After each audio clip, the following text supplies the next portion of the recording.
for the sake of this debate, what I will do is go through each of the different sectors.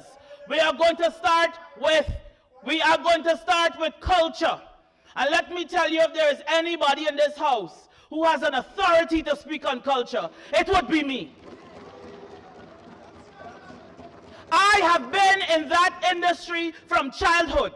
And outside of myself and the Honorable Saiku, we are the only people who can tell you directly what are the struggles faced by the people who are in the cultural industry.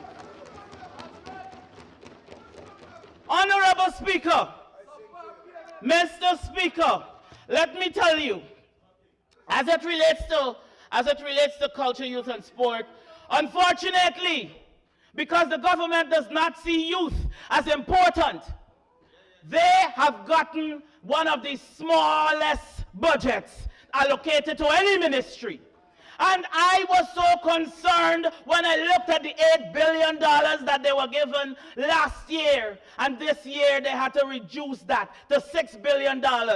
And we have over 70% of the people in this country are youths. So you could imagine 70% of the people are only given the smallest part of anything. This can't be a government that is putting the people first.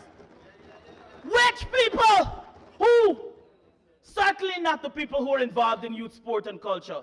Certainly not our artists. Certainly not our sportsmen and women. Certainly not our young people. This government has failed, and this budget is a clear illustration that they intend to continue failing. Mr. Speaker, no, sir. You don't study me and food, honorable member. Things so hard in this country, I went to buy $300 celery. The people brought out 3 celery. I became allergic to celery. Things hard within this country, Honorable James Bond. Don't pretend as though you have not been suffering. Honorable members, let me tell you something as it relates to the preservation of culture in this country. When it comes to culture, there is absolutely no place in this country that we can go and learn about other people who went before us, who participated in culture. We have a museum. Tell me, honorable members, let me go through the names of some of the people who have contributed significantly to culture, and where have we even ventured to ensure that their contributions to our culture is preserved? The National Cultural Center is a monument. That perhaps is one of the monuments, or that's the museum or a monument of some sort. Now let me tell you, I have performed countless times at the National Cultural Center. And if you go into that, you don't go to the Culture Center, James. You there in Melanie, where there's no place where people could do any sort of acting, so you don't know what's going on. I performed at your place. Now, honorable members, when the PPP was victimizing James, I was the one who went to perform at his place. He could get $1 so that he don't have to feel the hardships of the PPP government.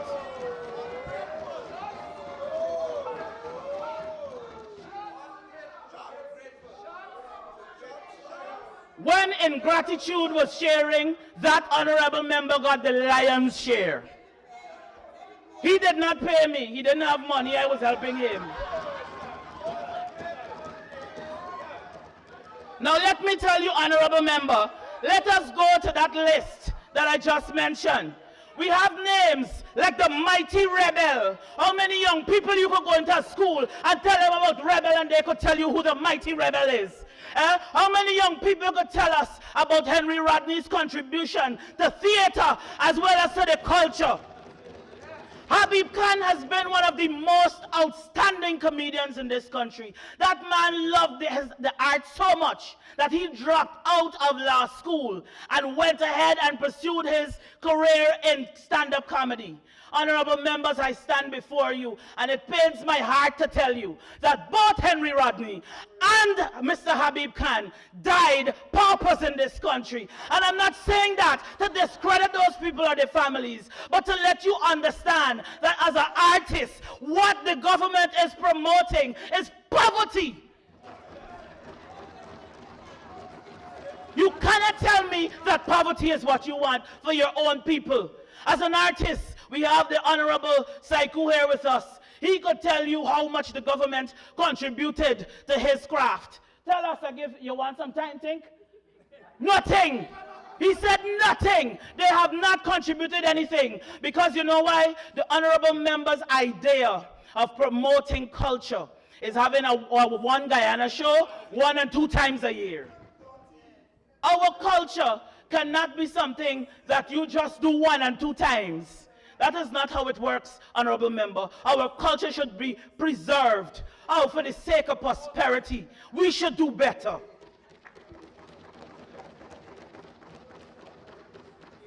To continue going through that list are some of the people who we lost. We have the great Daphne Rogers. Members sitting in this house don't even know, including Mr. Ramson, who Daphne Rogers is. We have Ron Robinson. We have the Honorable Dave Martin, who, of course, a lot of times when these people die, you have the president and everybody in this country showing up to the funerals and talking about how great they were and all of these sorts of things. How much have we as a country given to those people who have dedicated their lives to the culture in this country? Nothing. You just get to have a funeral at the culture center. That is it. Nothing more. There is no place that you can go and see what the contributions of those great men and women who went before us. We have, to continue the list, we have Andres O'Brien. And also, I would like to draw our attention to the living legends. And I'm saying and mentioning some of these legends. I'm mentioning some of these legends because while they are alive, I hope that as a country we could do better. Because when I look at this budget, there is nothing that caters to those persons who continue to contribute to the culture. Let me go through the list for the sake of the honorable member. Miss Desiree Edgell, Vivian Daniels, Margaret Lawrence, Paloma Mohammed, Malcolm De Freitas, Jennifer Thomas, Simone Dowding, the Yoruba singers, Madu Nascimento, Eddie Grant, and of course the list can go on and on and on forever. But just like Jamestown, there is absolutely nothing to show of the existence of the history. I attempted to go to Jamestown, honorable member, and if the Minister of Culture decides that it is good to marry culture with tourism, I would like to assist him here. These are places that we should seek to preserve and to restore because these are places, whether positive or negative, that are spoken about all over the world. You stop and people can tell you about Jamestown, but you can't go there. I tried going into Jamestown. I said, well, listen, I wasn't there when when Jim Jones was there. Jonestown, sorry. Yes, a mistake is all right. It's a mistake just like this budget. Listen, let me tell you something. Nothing exists there as it relates to Jonestown. You cannot go in there and find anything. In fact, there's so much bush and trees before you get there that it is extremely difficult to go there. And I'm hoping that the cultural industry in this country does not become another Jonestown story. Honorable members, let me tell you something. The theater and members of theater, they have been surviving on crutches. And because in that industry, we are a family, we have to hold each other up. So if somebody's crutch breaks, it therefore means that the person, it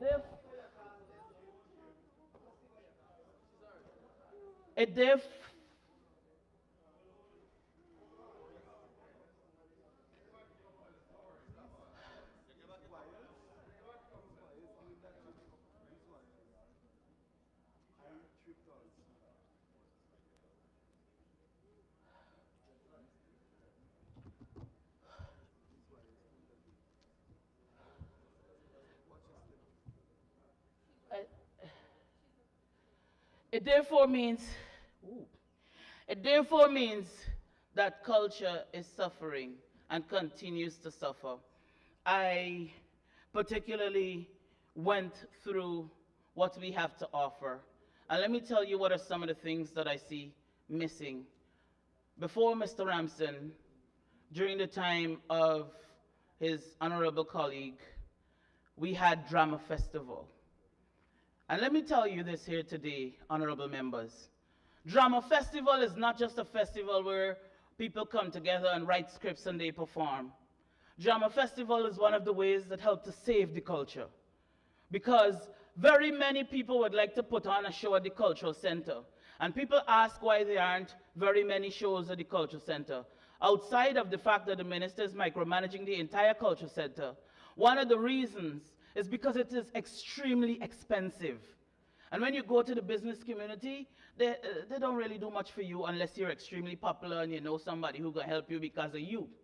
You understand me? So that there puts bread in the mouth of those people who are in the arts. But the Honorable Minister has decided that he's going to remove Drama Festival. So now our young budding actors, singers, dancers, and so on, those opportunities are gone. And that, honorable members of this House, is a sad state of affairs. Now, let me tell you, I went through a couple of things and I thought maybe because of the lacking in this particular area, I should help the honorable member. Because as a member of this House, my job is not to come here to create enemies, in as much as it isn't to come to create friends, but to ensure that the people of this country are properly represented, to ensure that the people of this country get what they deserve. And the cultural industry is dying. In as much as the honorable member would have these shows once a year, it only covers a certain sector. So you might only get actors. There might be nothing for dancers. Matrimony and these times are the only times that you have cultural activities. Right? And where do you, as a Guyanese, if you're interested in learning how to do flouncing, in having a deeper understanding of all these different colorful people that we see on the road, there is absolutely no place that that can happen, honorable members. And that says that we're in a sad state. Nothing in this budget, absolutely nothing in this people-centered budget is for the people who are part of the arts. You know, I listened to the presentation of Honorable Jacobs, and I would like to take a little excerpt from what was said. Because before getting to this House, if there is one thing that irks me greatly, is the fact that political parties in this country, if they did not build something or it's not their brainchild, they leave it to fall apart. And that is unfortunate, because it is not the political party who suffers as a result, but the people of this country who suffers as a result. You know, I heard the Honorable mention the legacy of the PNC's Durban Park. Additionally, he said the athletes are in there hanging out clothes. Now, the only people in there hanging out clothes are persons who are homeless, people who have a disability, and all of these sorts of things. They have nowhere to go. Their family is throwing them out, drug addicts. Those are not people that we make fun of, honorable members. We should not descend to such a place where we look down on people because of the position that they are placed in. I did not appreciate that for 1 second. Now, let me tell you, honorable member Jacobs, I didn't say that because I mean ill, but I'm hoping that you do better. However, I must tell you that in my preparations to get here, I found out about how things are going as it relates to both ministers, because I want to represent people. And based on what the people on the ground are saying, Jacobs is actually the minister that's trying. The other minister that was there, he ain't trying nothing. Nothing. So I thank you very much, at least for putting effort as it relates to sports in this country. Now, that honorable member has no understanding of sports. When he was at QC and they play a little scrubby outside, he come in with knee guard, shin pad, all sorts of things. That honorable member is the only person in this country tag up to go and play a scrubby. So he has no understanding of how these things work. But I additionally want to say that while this ministry focuses on sports and culture, It also affects the mothers. It affects the fathers who got to go around and beg. They can't afford pegs for the children. You understand me? It is unfortunate. Deportees. Speaking about deportees, honorable member, I notice you have a vested interest in deportees, so I brought this article here for you, honorable member, that says, let me read it, Stabrook News, dated November 4, 2009, U.S. visa was revoked from Honorable Kwame McCoy. Because you interested. You think you're the arm of the U.S. government. And to continue, honorable members, because I am here today to represent the youths that we are failing in this honorable house. Honorable member, the Honorable Minister of Parliamentary Affairs is on her feet. Point of order, Mr. Speaker. The honorable member needs to retract her statement. The honorable member has a U.S. visa. We do not. It is dated. It is dated. Honorable Minister, the honorable member is quoting from a 2009 Stabrook News article, right, saying that the visa was revoked in 2009. I don't know where her sources are from. Where's the source? What is the source? Could be Stabrook News article. November 4, 2009. Is that our sources now? Mr. Speaker. Continue, honorable member. Thank you very much, Mr. Speaker. Appreciated. Mr. Speaker, I have a list of recommendations, even though I will include some in between the presentation. But let me tell you something. I would like to draw your attention, Mr. Speaker, to two men who have been helping, who have been assisting people as it relates to sports, because we have no policy that covers our young athletes. There is a young man in the USA who answers to the name Andy Madaz King. And there's a gentleman who passed just a few months ago. That man has been a powerhouse and a champion, and I'm sure that honorable member of sports can attest to that. And his name was Joseph Ramkumar. Mr. Joseph Ramkumar is one of those people who we have sportsmen and women who go over there. Oh my God, the mother can't afford things, the father can't afford things. And I am saying that if we had a policy in place, we would not be in this position. Because in as much as there is all this excitement and grandeur when our artists come back in the country from performing overseas and they hang these wonderful medals around their necks for which we are proud of as a nation, that is all that they are getting in very many cases, because very many of them did not have the money to go there. We got to go to the business community. We got to go to auntie. We got to beg. They got to call overseas. And we cannot be the fastest growing economy in the world and have our athletes and our artists living like beggars in this country. It is disgraceful and despicable. And I do hope, because I do know... Honorable member, I thought you said at the beginning you read all of these words that are... Which one is it, sir? Right? Oh, the grace.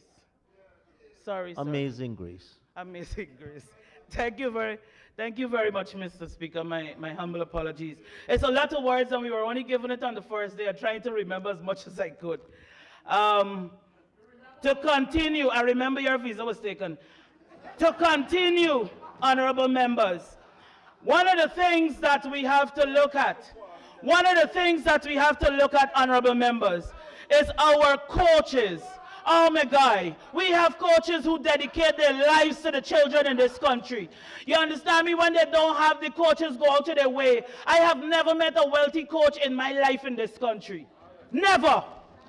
And those are people who give, who assist, who aid in ensuring that our athletes go out there and do well. But as I was saying, we go to the airport and the honorable member puts on a fantastic show where they have all the steel pan beating and all of these sorts of things.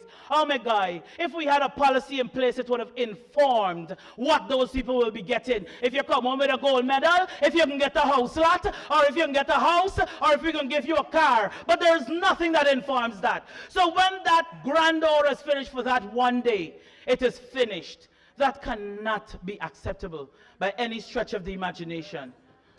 One of the things I noted within the budget is the $1 billion and change that is put to maintaining and upkeeping the grounds, the community center grounds in this country. Listen, when I read that, I thought that this guy may very well be a comedian and he doesn't know it as well. When you go around this country and you look at the deplorable state, this honorable member, she's not here, Name Flew Best brought a picture with cows and so on out there having a frolicking time. The place without light. You understand me? Now we are talking about the fastest growing economy. And we cannot feel comfortable as citizens of this country to think that all that matters is that you got a ball, field the grass low, and you put some lights. That is development. Where do they go? Where do they go to ensure that they do the little washing off, the warming up and all of that? We have not put systems in place for these sorts of things because our thinking is not futuristic. You have Bartica, for example. I'm a Bartician by birth, honorable members. And in Bartica, I can tell you that nothing looks significantly different from when I was a child growing up there. And how could we have billions of dollars, year come, year go, and it is not reflected in the way our country looks?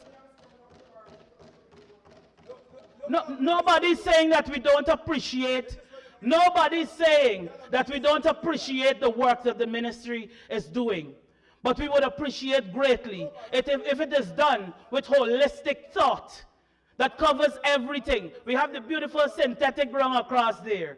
But do we have everything as it relates to international standards? I heard our honorable, don't say yes, sir, it's not true. I heard our honorable member, Sarah, speaking about our member across here as it relates to the indigenous peoples. And let me tell you something. Well, whether or not he's a little Maruka boy, he got a big Maruka heart. And that is what is important. Now let me tell you something. When we talk about sports and culture, tell me where that is represented across this country. Point to the Amerindian community, because those children, their bodies have water everywhere. So they're swimming since they come out. You understand me? There's nobody who's going to say, let us put a system in place where we can train these young men and train these young women so that they can come back with gold medals from the Olympics. That does not take rocket science, honorable members of this House. We cannot continue to fail our young people like that. As it relates to youth, you know what is sad? You know what is sad? We have Minister Onage building a police station that is 5 or 6 stories high. But point me to the building that is 5 or 6 stories high as it relates to rehabilitation of these young men and women who have been committing crimes. That cannot be a budget that caters to the people of this country. Which people? There exists no center for the purpose of education, learning, upliftment, empowerment of any sort. That is so many stories high. So clearly we are preparing for criminals, the house criminals, and so on. So we are building bigger prisons, bigger police stations, bigger housing places, and we have every single day in the news, repeat offender. If that does not say something to the Minister of Youth, I don't know who it is going to say something to. What system in this budget do you have that caters for that? Absolutely none, honorable members. We look at it's so difficult to get information in this country. Every bit of information you get got to be from some long time ago in terms of stats. But in 2001, the Guyana Police Force published some information that really is not much information, but they publish. And in that report, what it said is that over 60 young people below the age of 30 were arrested for committing crimes within this country. And if that does not say that we have to take a different approach as it relates to what we are doing with our, now understand me, honorable members. I understand my honorable friend, Mr. McCoy, may have difficulty understanding, but try at least to try. At least to try. Now let me tell you, honorable members, I will talk to y'all over here. Y'all listen to me too because I'm with y'all, but I just, when I stand up this way, I'm seeing a certain face. So let me tell you something, honorable members. We have got to do better. When we have more of our young men and women, we look at things like teenage pregnancy.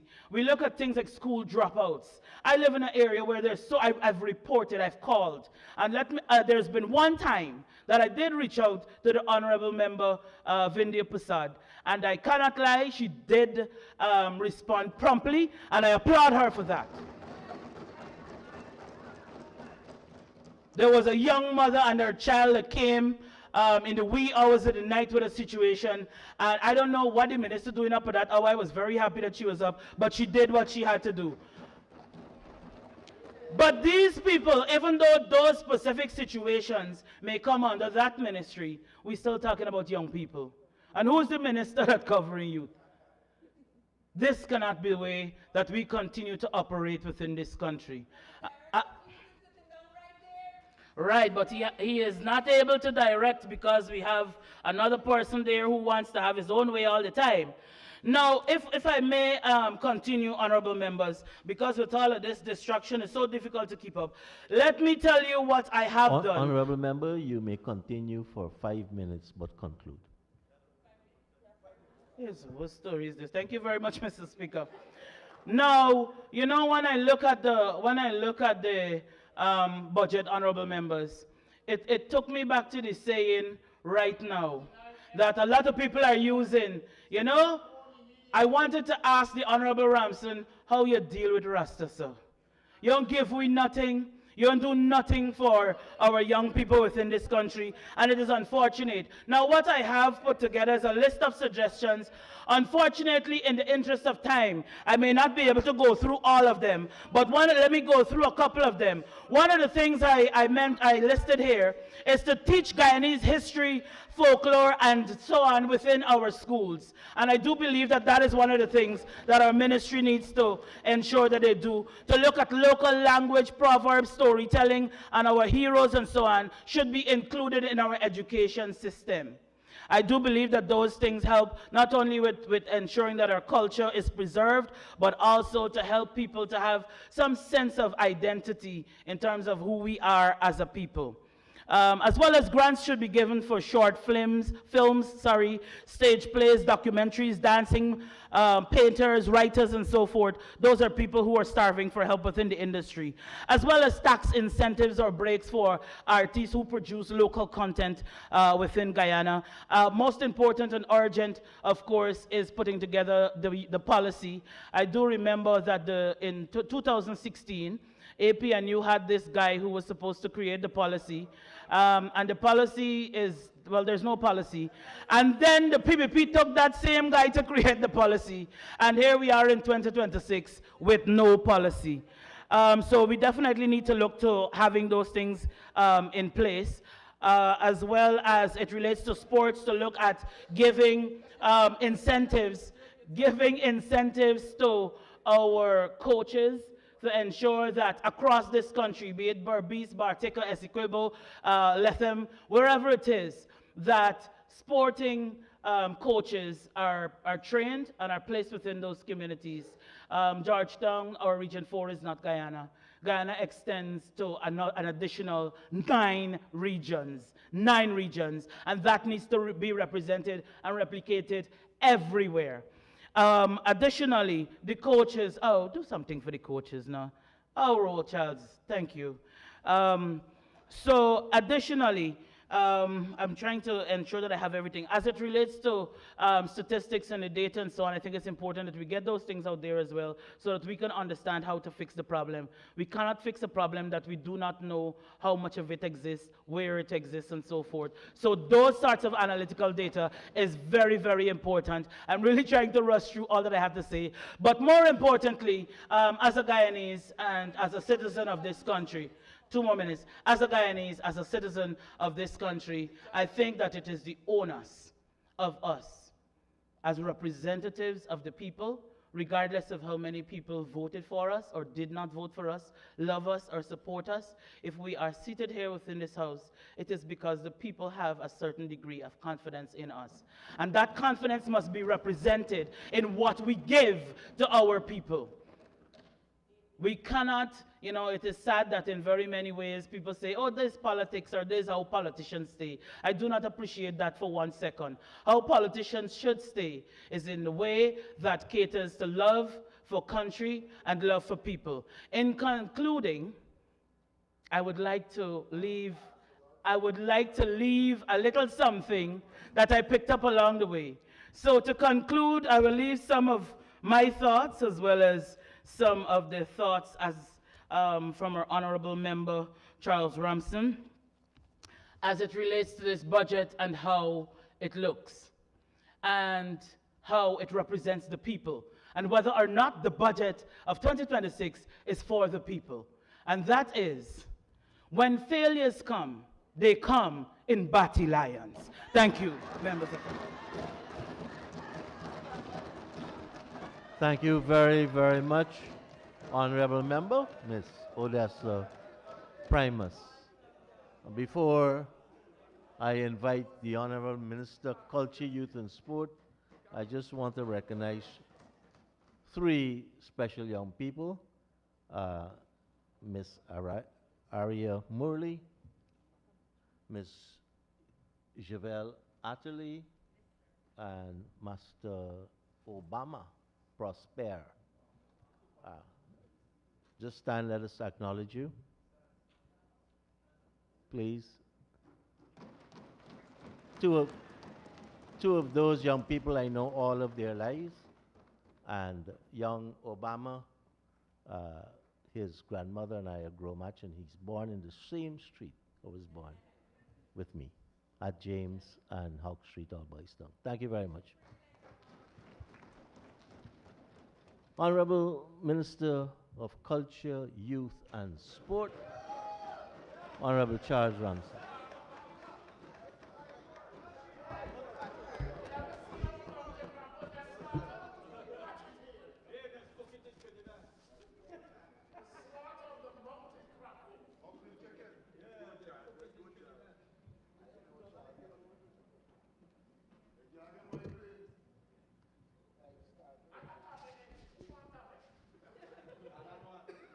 Thank you very much, Mr. Speaker. Mr. Speaker, after listening to the Honorable Member, Ms. Odessa Primus, I heard this morning that the Leader of the Opposition had some migraines. Having listened to Ms. Odessa's presentation and her being the General Secretary that he is faced with, I can understand why he is getting migraines.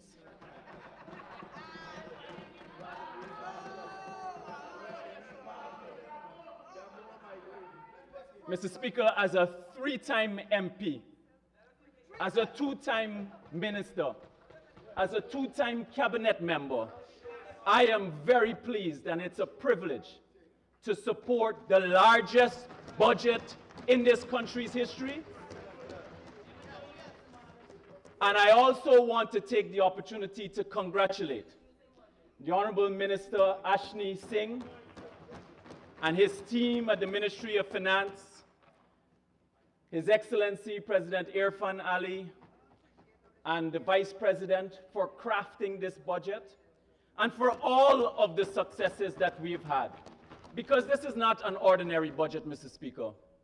This is a budget that comes immediately after our first successful 5 years in government. And after that first 5 years, we saw the decimation of the opposition at the end of that election. And the politics and our economics are the same. They are connected. It is very important that when we come and present our budget to this country, it is how this budget is framed and how it is connected to people. The true test will always come when the people have their say. And what did they say on September 1st? They said quite clearly that instead of having a one-seat majority that we had in 2020, we now have a 7-seat majority. The 242,000 votes that we obtained, our nearest competitor had 109,000 votes. That's 130,000 plus votes difference. We won 8 out of 10 regions, and we won Region 4 for the first time. I want to place that on record. And I want to thank all of the people across this country who supported us. We are grateful for your support. All of you everywhere. And on the other hand, we have APNU, who moved from 31 seats to 12. They moved from 217,000 votes to 77,000 votes. And they were just in government 5 years ago. And now they're not even the largest party in opposition. And we faced all of this criticism for 5 years. I've heard for 5 years they would come and criticize this People's Progressive Party government budget every single time that they would make this presentation. And now the truth has been revealed. What do people think? People re-endorse this People's Progressive Party government, His Excellency President Irfan Ali, for a second term and a wider margin. And I don't really care what the honorable members, people like Tabitha, Miss Odessa, the honorable members, Joretta, Sherrod, and Natasha Singh Lewis, a number of them. I don't really care what they have to say because they've held more parties than hits and jams. And I hate to break this to you, but you changing your parties. Changing your parties will bring no benefit to who you are or what you bring to your party. It will result in the same thing, because all of your efforts resulting in the shrinking of the PNC. Can you imagine today that the PNC is not even allowed by Win more than 15 minutes to speak here? Not even allowed a shadow ministry. They don't even get to speak on the final day. That is what has transpired here. And our governance in the last 5 years has changed this country in a way that will change it forever. We have now been campaigning in areas that hitherto we were unable to do that. We are now comfortable in every single community because we worked in every single community for the last 5 years, every single day, every single month, every single year. So that even when we were campaigning, they asked for our shirts, they asked for our flags, they put it up, and they voted for us. Now, and I want you to know, when I said to this house, go back to the Hansard, I said we would beat them by at least 3 seats. We did that. And I'm going to say it now. We're going to beat you at the next election, with a larger margin. And I'm very happy that the AFC is no longer part of this parliament. I'm very happy not to see sticky fingers over there. Miss Video Mega, who used to show me middle finger in this parliament and hold up signs. I am very happy, and all of you contributed to the decline of the AFC. The same person who is talking right now. The only person who I will miss, and I just want you to know, I'll miss Annette. I miss Annette. Just let you know, if you're watching, I know you're watching. And from the win side, I want you to also know this has been a very disappointing, and not disappointing because I didn't expect better, but it's been an abysmal performance. This has been an abysmal performance. Incoherent arguments, struggling to read their scripts, no economic analysis, no cost-benefit analysis, no policy debate, nothing, no understanding of the numbers, just a bunch of non-entities, people that we don't even know their names. And what it has proven is that you are not even ready for opposition. You are not shadows, you are shallows. And the fact that 2 days before this budget, you have to go and put up a picture with Christopher Ram, or I shouldn't even call the name, but with that person showing that you are preparing for the budget, seeing the budget for the first time. It is an embarrassment. You are embarrassing yourselves, and you need to stop it. And who are they taking advice from? A bunch of PPP haters and deadweights. People who have never won an election before. And if you choose a comedian as your general secretary, nobody will ever take you seriously.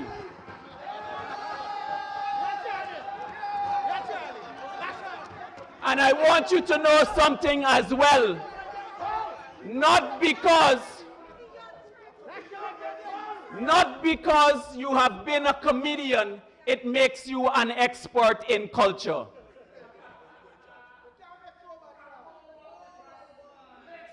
And for all of the people who came over to the Win Party, just so that you know, if you can be bought by someone, you can be bought by anyone. You have no loyalty to the Mohammeds. You have no loyalty to the Win. The Win is not built on a foundation. As soon as he disappears, you will disappear too. You are loyal to his pocket. I want you to know, we on this side of the house, we can't be bought. I certainly can't be bought. Mr. Speaker, Go ahead, honorable member. I'm standing up on 41-6. Mr. Speaker, the member is there imputing improper motive to the entire Win team, and I would ask that you take that statement off of the record, Mr. Speaker. Honorable member, I can't uphold that point of order because on all sides we've been talking about the name of the political parties, and that has been allowed. The second point there would have been the surname or the first name that he used, and with the use of great bishop, nor name of, or Flubest doesn't directly speak to any honorable member. Go ahead, honorable minister.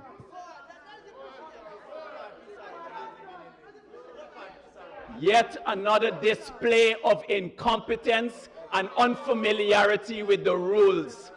Unfamiliarity with the rules. I said this when we came here and we took our oath. I said they're going to hold us to account. People who have never had any experience in government or don't know a clue of what they're going to talk about, they can hold a government to account. Give me a break.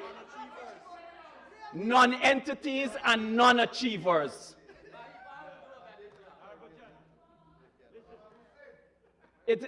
we have not even heard from anyone on the other side that we are going to have to spend less money from oil in this economy this year.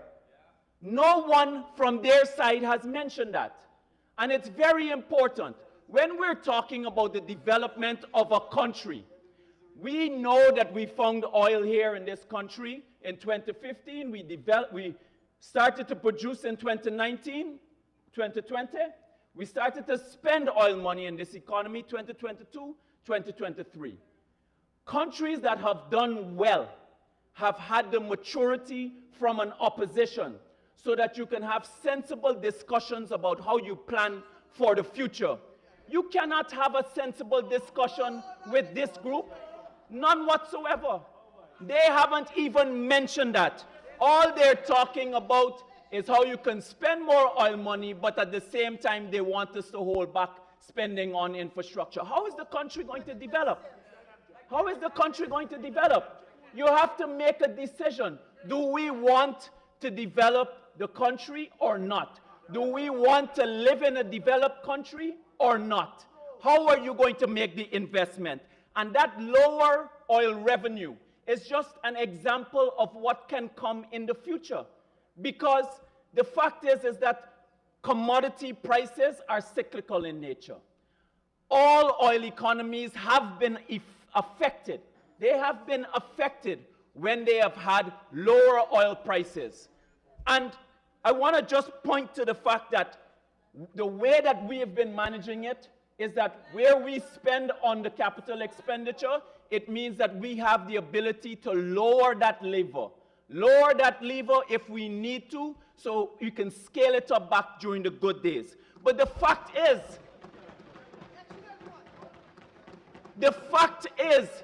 that last year we earned about 2 billion. The previous year we earned about 2 billion. That is not a lot of money. That is not a lot of money. We are nowhere near where we need to be. Our factors and the fundamentals of our economic growth is not there yet. We have to keep building. We have to keep investing because we have to build a sustainable and resilient economy. Resilient. That is why read the speech. Read the speech that Minister Ashney wrote and presented, and listen to the president speak. Listen to the vice president speak. They speak about building a sustainable but resilient economy. The fundamentals. We have to keep investing in our energy. What are they talking about in relation to that? We don't have enough. You think 300 megawatts on for the gas to power project is enough to build a resilient economy? It's not. You have to get more power. You think on the connectivity, the bridges, all of the factors of productivity, the opening up of land and highways, you think we have all of what we need right now? We don't. The Honorable Member Sharma Solomon and their group on that side is saying we shouldn't be spending so much on infrastructure, but yet he's calling for a bridge over the Berbice River. It means that you need to spend more money on the infrastructure. So, CN Sharma, relax. Relax. And the point is, the main point is, I want you to understand something. On the extreme case is a country called, hold on. There is a country called Nauru in the Pacific Ocean. Listen, there's a country called Nauru in the Pacific Ocean. The country was the richest country in the 1970s because they found phosphate. And listen, man, let me finish, man. And then this was the richest country. And they went down the road. I'm going to use the extreme situation so you understand what are the risks and the perils we face if we do not make the right decisions.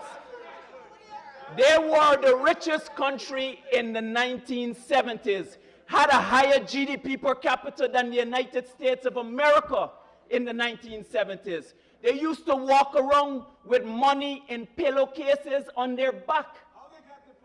And today, they are one of the poorest countries in the world. Why? Because they did not use their bounty for their investment. They have to take the revenue.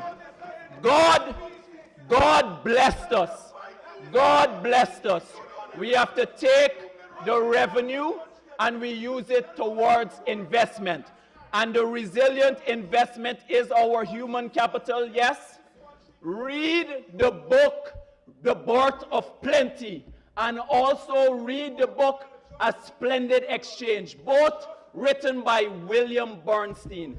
You will understand. I know you don't read. I know you over there don't read. Readers are leaders. Read it and you will understand why it is. You know I don't read? Sorry, Mr. Speaker, on the opposition side. You're speaking to me. On the opposition side. Readers are leaders. You have to understand why we have to make this investment now. You think we don't want to be a popular government and just distribute everything? We're already distributing a whole lot, but we have to balance our investment with our distribution. That's why all of our grants have increased, but that's why we have to continue to invest. Now, Mr. Speaker, I want to turn now to over the last 5 years, how we have done at the Ministry of Culture, Youth and Sport. Because what is important, the same criticism that we had from Miss Odessa Primus, she, despite the fact that the APNU AFC removed the Ministry of Culture, Youth and Sport, they disbanded it. She was a supporter of the APNU. She was a supporter. You didn't love young people then. You didn't love their voices then. You never said anything about that. That's right, Vic.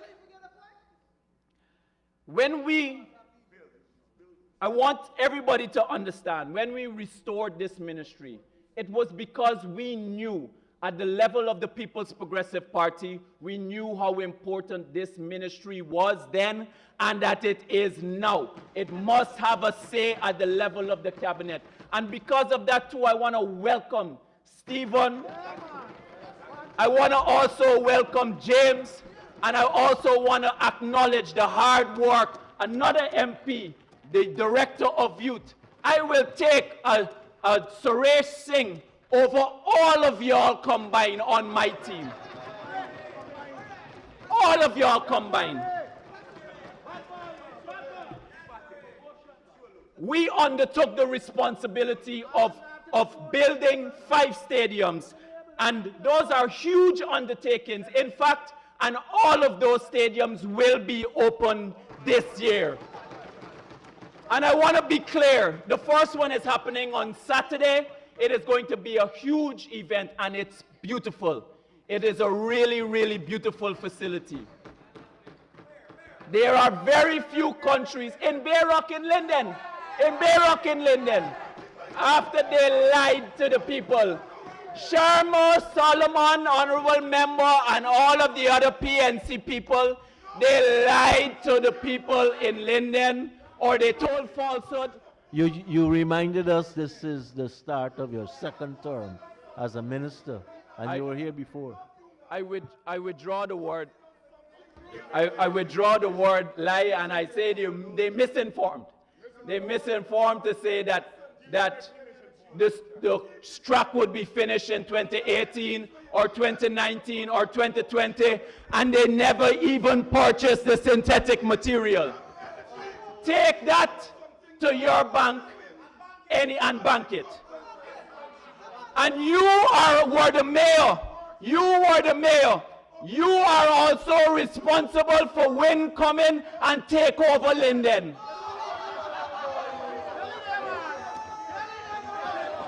You weren't a mayor. You were not a M-A-Y-O-R. You were a M-A-R-E. And I will tell you, the most important point I will tell you too, is that these stadiums, four of these stadiums will cost less than the cost of the Durban Park project. And most important, $600 million that was unaccounted for, that is not happening in our ministry. In the last 5 years, we invested in over 600 community grounds across this country. And I want to tell the young man from Region 1, I'm not going to call his name, he's a young man, and quite frankly, he hasn't earned that privilege as yet. You say you want to get rich, you also said that you're worried about young people and being led the wrong way. He doesn't even know that you are already being led the wrong way. You're following a man who is sanctioned at the highest level, who is now a fugitive offender, who has committed almost every possible wrong. You're following that man, and you're worried about young people being led astray. And when you talk about being rich, it is for that reason that the People's Progressive Party has the development of the development bank in our manifesto. That's why, in fact, we don't even want only for people to be rich. We want people, Guyanese people, to be wealthy. And there's a difference. Wealthy is permanent richness. Richness that you could pass on to your children. That's why we distributed over 50,000 house lots in the last 5 years, and we will build over 40,000 homes. We want people to pass on their wealth to their children. And this year we will spend another 1.2 billion on community grounds. Last year, well, over the last 5 years, we lit 145 grounds in this country. They set us a target of 25. We did 145 grounds. We started for the first time in this country. A national sports academy categorized into core and non-core sports. We built strong relationships with sports associations, and all of the sports associations have issued their support for us, this ministry, the budget, because they know how they have benefited. Importantly as well, we started tracking and measuring how many medals our athletes started to secure. They have never been tracked before. In the last 3 years alone, we have secured over 1,000 international and regional medals by our athletes. That is the history. Athletes are doing better now than they have ever done before under the People's Progressive Party leadership.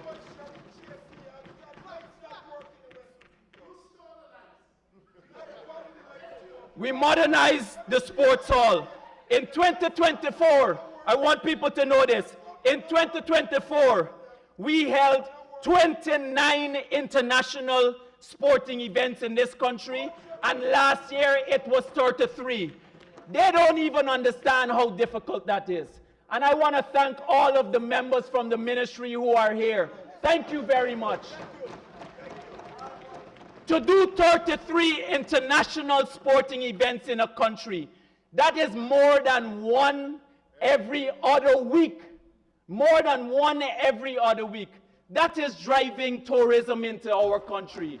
Development of athletes, development of talent, so that they can get exposure to higher levels of competition, better levels of coaching. We obtained in the last 5 years as well, importantly as well, teams departed in 2023. We started measuring it, 2023, 36 times. In 2004, they left these shores 73 times. In 2025, it was 100 and 2 times sporting teams left this country. We have spent over $1 billion on sports associations and teams leaving this country in the last 5 years. Over $1 billion. We obtained for the first time something we wanted, the CPL finals and semi-finals. And we also won. By the way, we obtained that at no cost to the Treasury. No cost to the Treasury. We also won the CPL for the first time. Our cricketers are now being scouted and playing in international franchise leagues, getting paid more money than they've ever done before. We're talking about athletes and coaches. And I will tell you one of them, if it wasn't for the fact that Shamar Joseph didn't play in that CPL where we had identified his talent, he would not have made it to the West Indies team and then also become the MVP for that tournament when West Indies beat Australia.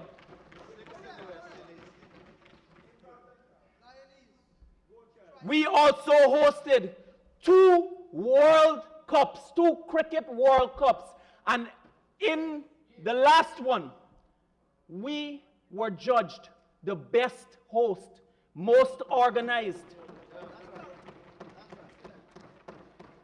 We held the CAC Bodybuilding Championship in over a decade, and we issued for the first time with the international body pro cards right here. Right here. And also, the first one that was issued here was won by a Guyanese.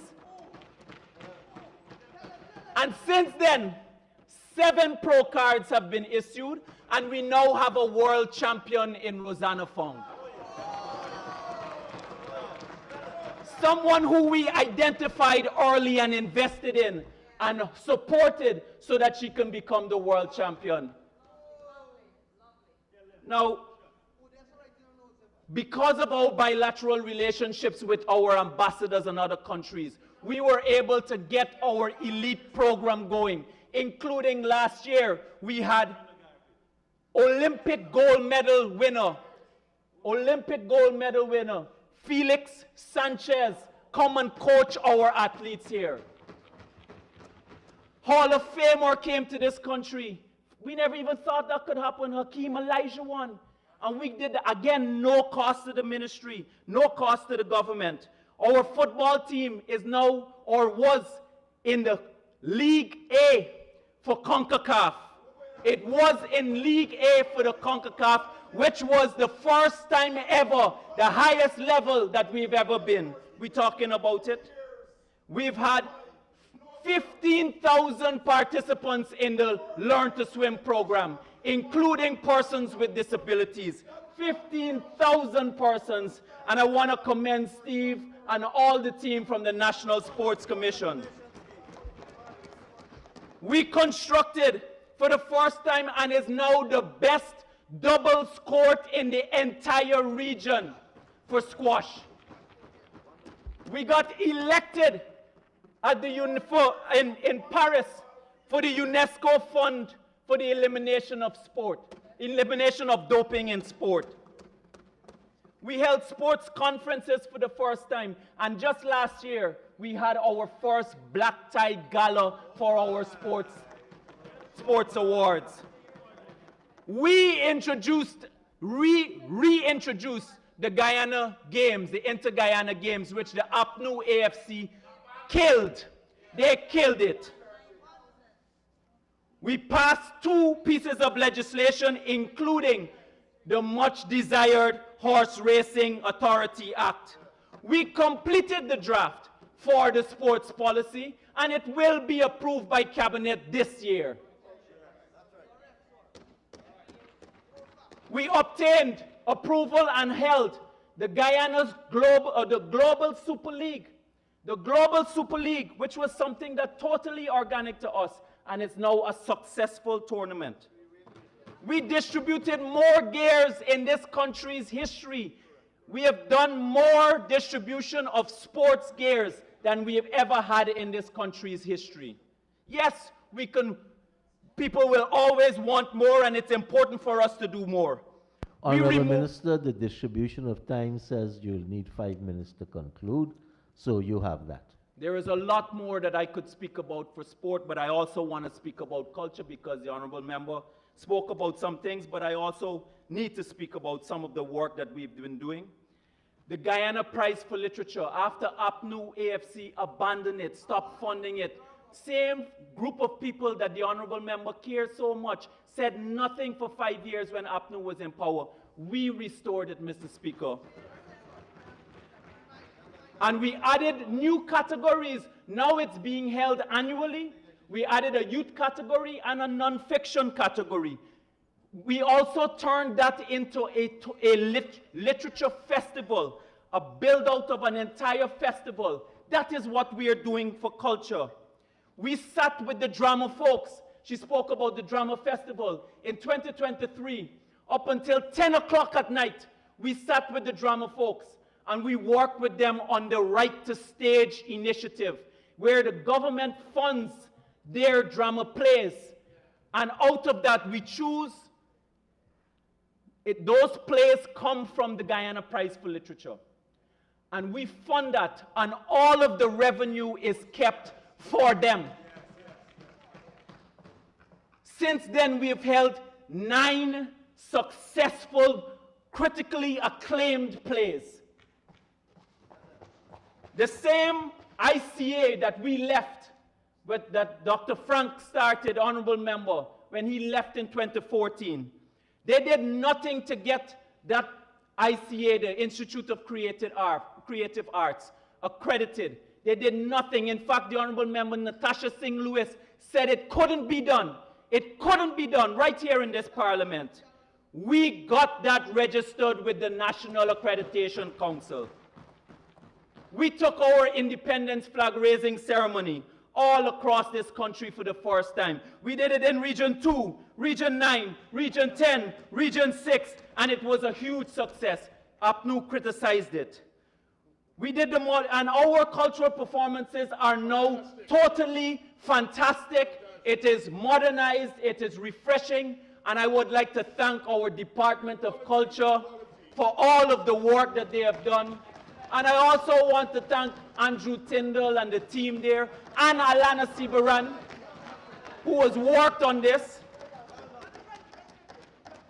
To unlock new talent, we did the Guyana Talent Search. And then we also had at Carifesta and the World Expo in Dubai and Japan, we had the best performances there. We had the best performances there. Persons who are involved in our programs are doing better now than they have ever done before. They are earning a good living. They're buying homes, they're buying cars, or doing renovations. All of that is happening. Now, we started the youth culture camps where over 1,000 young people have already been trained. And I want to assure the honorable member, Mr. Black Pudding,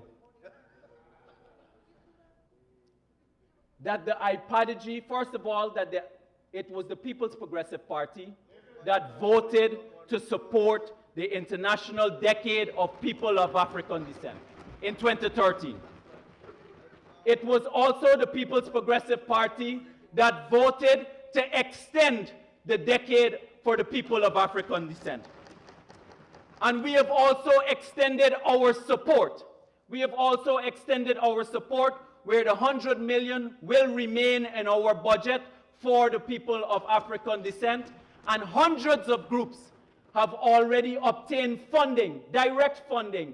He didn't have a problem when just a few persons from IPADG were getting it. 60% of it was eaten up in administrative costs, and they only used to get between 60 to 100,000. Now those groups get $2.2 million. It is our president who is leading the charge for reparations in this country.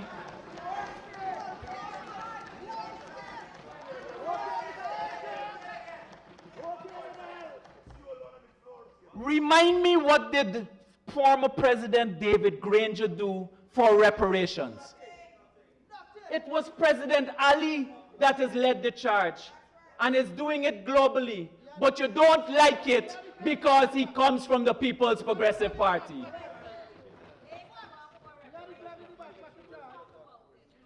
We have used our bilateral relations to extend our cultural programs. In our cultural and creative industries grants, hundreds of young people have received funding from our cultural and creative industries grant, for which $120 million was distributed. We completed the modernization of the National Trust Act, and I had the pleasure of speaking with the Attorney General, who has said that it will be ready for passage this term. We did 40 meetings of hard work to build internally that bill. We did that.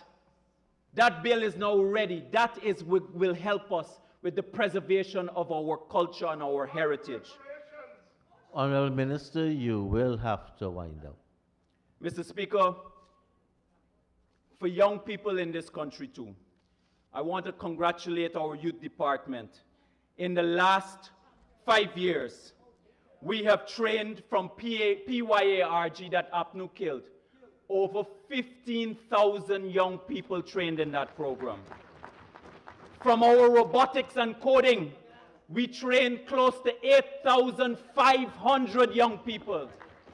That is how we are making a difference in young people's lives.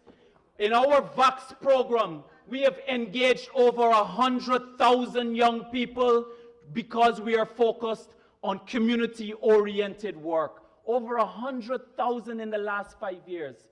My conscience is clear in relation to the development that our ministry and this government is driving towards the area of culture, youth, and sport, because it is multi-sectoral.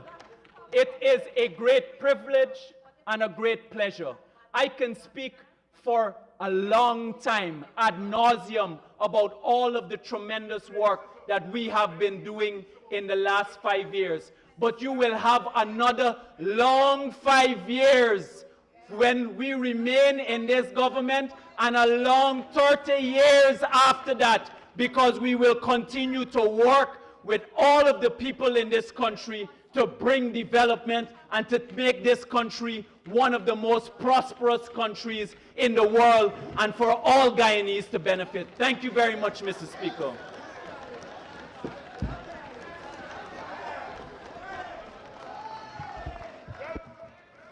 Thank you very much, Honorable Minister Ramson. And let us now take the Honorable Minister Pandit Vikas Ramkisoon.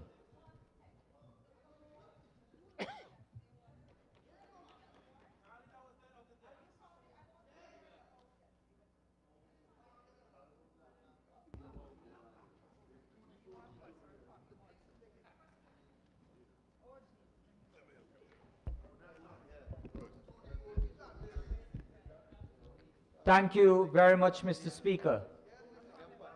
Mr. Speaker,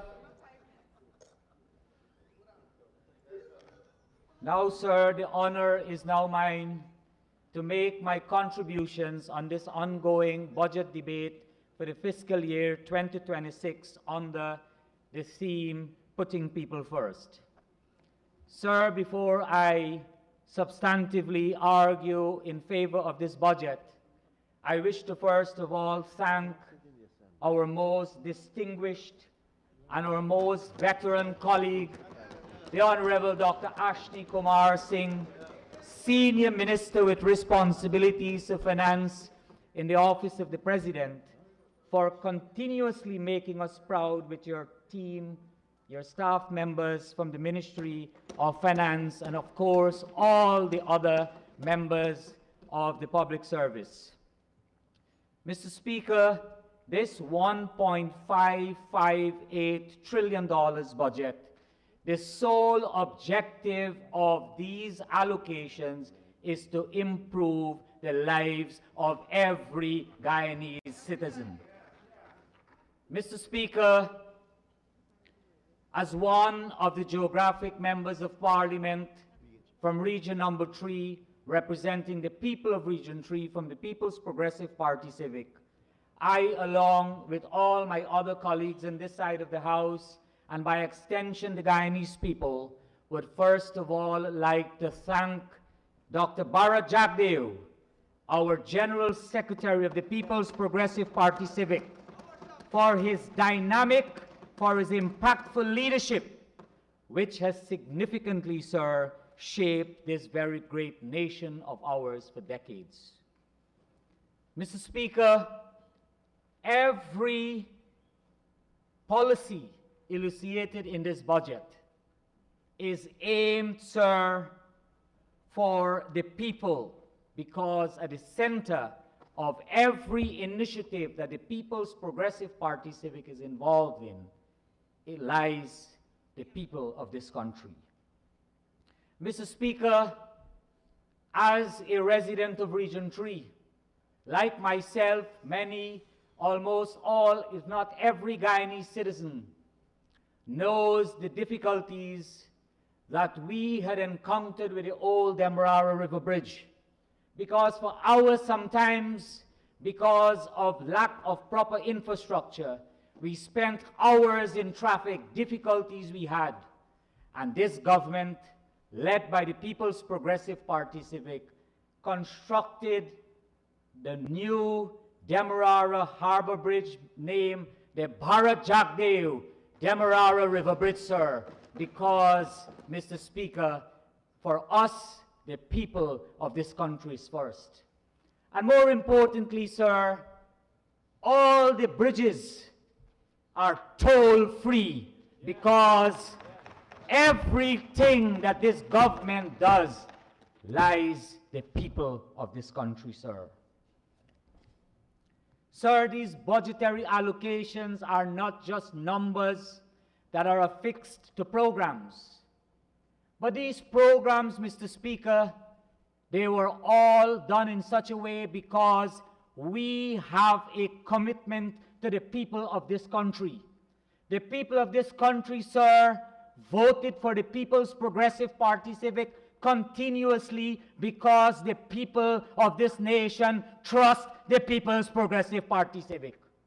Trust is not something that is built just like that, because the numbers we see, the configuration of this National Assembly, sir, speaks to the trust of the people. And the people of this country, sir, continuously demonstrates that they trust the leadership and the People's Progressive Party Civic. Yes. Sir, so this victory that we had, this landslide victory that we had in the 2025 1st of September general and region election, sir, is no accident. It is because in 2020 we committed to the people of this country, we delivered to the people of this country, sir, and again, sir, based on that we went back to the people and the people delivered for us because we have delivered for the people. Sir, it is important for us to understand and the people of this country to know the difference between the political parties that we have representing them in this National Assembly. Let me first start, Mr. Speaker, a couple of days, the Honorable Member, Vishnu Pandey. He made a quote in this National Assembly, sir, and he tried to use the Hindu religion, Mr. Speaker, to make a political point, but it was larger than that. But when he quoted, Mr. Speaker, I want to turn to the quote, exact quote that he made, sir. And in that quote, he said, from the Hansard, he said, sir, Mr. McCoy, and he said, I will explain to you, Mr. McCoy, You went to my mandir, but you did not learn anything. You went there and you ate plenty 7 curry, but you yet did not learn nothing because your head hard. Mr. Speaker, after I'm finished today, the people of this country will know whose head is hard. Because I'll tell you why. I'll tell you why. Mr. Speaker, I have in my hands here Tulsidas's Ramcharitmanas, edited and translated into Hindi and English by R.C. Prasad, professor at Patna University. Mr. Speaker, and this was published by one of the best sellers on Indian civilization, Motilal Banaras publication, one of the largest, best publication on any of these texts. And I'll quote what he said, sir. He said, sir, that is Hindi he's speaking. But, sir, he did not speak Hindi because this very text is translated in Hindi. He spoke there, sir, Awadhi. He doesn't even know the language he spoke. Sir, and here it's Awadhi written here, sir. Parahit sari sa dharma nahi bhai. And he even said it wrong. He said, Parapira sama dukh mahi. The text didn't say dukh mahi. The text says, Parahit sari sa dharma nahi bhai. Parapira sama nahi adhamai. And let me give you the Hindi, sir. They are misrepresenting in this National Assembly even a holy text. Honorable member, Mr. Speaker, don't impute. I am not imputing, Every one of us sir. could make a Sir, mistake. Mr. Speaker, with all respect to you, sir, I am stating the facts from the text. And I may saying that he misrepresented. And misrepresenting, sir, in legal parlance, there are consequences. In the Misrepresent, house, in Mr. the Speaker, house, of course. in the house, All right, sir. I'm so guided. I determine. I'm so guided, sir. Okay. Parupakar ke samne, and this is Hindi. Sir, that was Awadhi, which was wrongly quoted in this house. Right? And now, I'm giving him the Hindi. Parupakar ke samne koi dharma nahi. That is Hindi. Here, और दूसरों के पीड़ों को पहुंचाने के सामने कोई पाप नहीं. वह हिंदी है जी. And what it means, the greatest blessing is to do good for others. And it didn't even mean what he said. He said something different. He gave a different meaning. He spoke the wrong language, he said. And then again, sir, that is Hindi. Mr. Speaker, sir, you hold up. I got to talk with you just now. Mr. Speaker, sir, I will speak another language for him. And that is Sanskrit. He said, Aham sarva bhuteshu name dveshu stinapriya. Mr. Speaker, I'll explain it. You know what it says? That in the eyes of God, we are all one. And that is a tradition I follow. So all that you see you bring here, and you talk about racism and this and that, what we are told and learn in the PPP is that every person is the same in the eyes of God and in the eyes of all of us. So when you come here to speak language that is coded, sir, that they speak language that is coded to divide, Mr. Speaker, we are guided on that principle. But before I close on this question, sir, I have one thing more to say. And permit me, sir, because he said, I don't know a word of Hindi. I'm responding to him, the honorable member. And I'm saying here, permit me, sir, to say it in Hindi. Mananiya Adhyaksh Mahoday. I will explain just now. आदरणीय सदस्य माननीय विष्णु पांडे, मैं अभी इसी वक्त उनको चुनौती देता हूं कि किसी भी स्तर पर किसी भी जगह पे जाकर के विषय वो तय करेंगे, विषय वो तय करेंगे। और मैं जितनी डिबेट में करना चाहते हैं, बहस करना चाहते हैं, वो तय करेंगे जी। और मैं जाकर के डिबेट करूंगा बिना कागज देख करके। I'll explain it now. I'll explain it now. Would you hold up? What I will say, sir, is that I'm challenging the honorable gentleman to come on any television he wants, any place he wishes, and to have a debate in Hindi language with me without not looking at a paper. And if he do so, he eats salts from the party he comes from. But you know what that represents, sir? A larger question that is before all of us here. Because in my estimation, Mr. Speaker, every other thing he said, who in this earth will believe him? And if, Mr. Speaker, if for 40 odd years he's learning this and he can't get it right, well, Kwame only went one day, so you determine who had really hard. Determine who had really hard. So every other question that you raise, sir, on Gaisuku, we will answer it. But Mr. Speaker, that speaks to this political party here. Because, sir, there's a report here, and the chronological sequence of your party must be understood. And this here is a Reuters report. The Reuters report, sir, is dated 14th of July, 2023.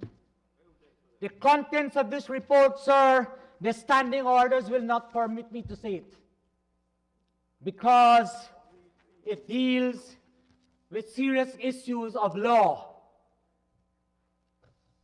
Again, Mr. Speaker, the Department of Justice, anything done. The U.S. Department of Justice, Mr. Speaker, after issuing their sanction, Mr. Speaker, it is after that OPEC sanction that something called WIN developed.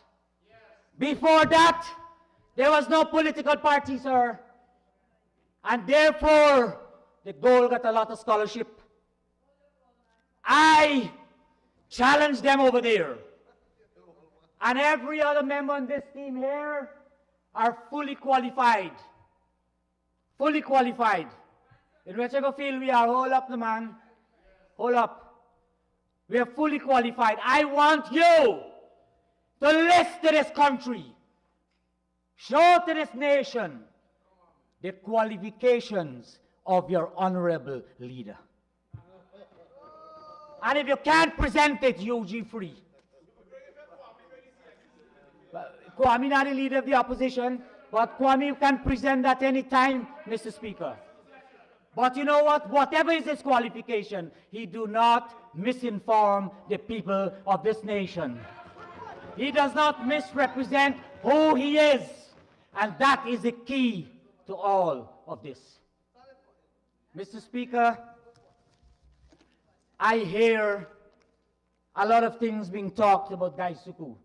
To watch my time. I heard a lot of things being talked about Gaisuku. Mr. Speaker, the sugar workers of this nation, many of us don't know the contributions that the sugar workers made to this nation. I want to remind some of you who tend to forget. Mr. Speaker, in this budget, $13.4 billion is allocated to Gaisuku.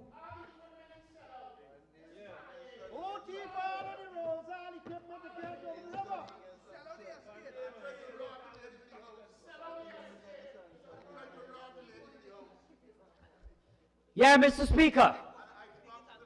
So $13.4 billion allocated to Gaisuku. And hear what? Gaisuku, them are sugarcane worker, they are bloodsuckers, sugarcane workers. Gaisuku is a dark hole, black hole, all sorts of things we say. Mr. Speaker, the sugar workers for centuries, even before this nation was independent, they retaliated, they fought, they struggled for this nation. They fought against the plantocracy. All our foreparents toiled for this nation, including everybody foreparents. And sir, it is respect, honor, and dignity, all that we are asking for them to live with. Sir, hold on, I gotta tell you. Mr. Speaker,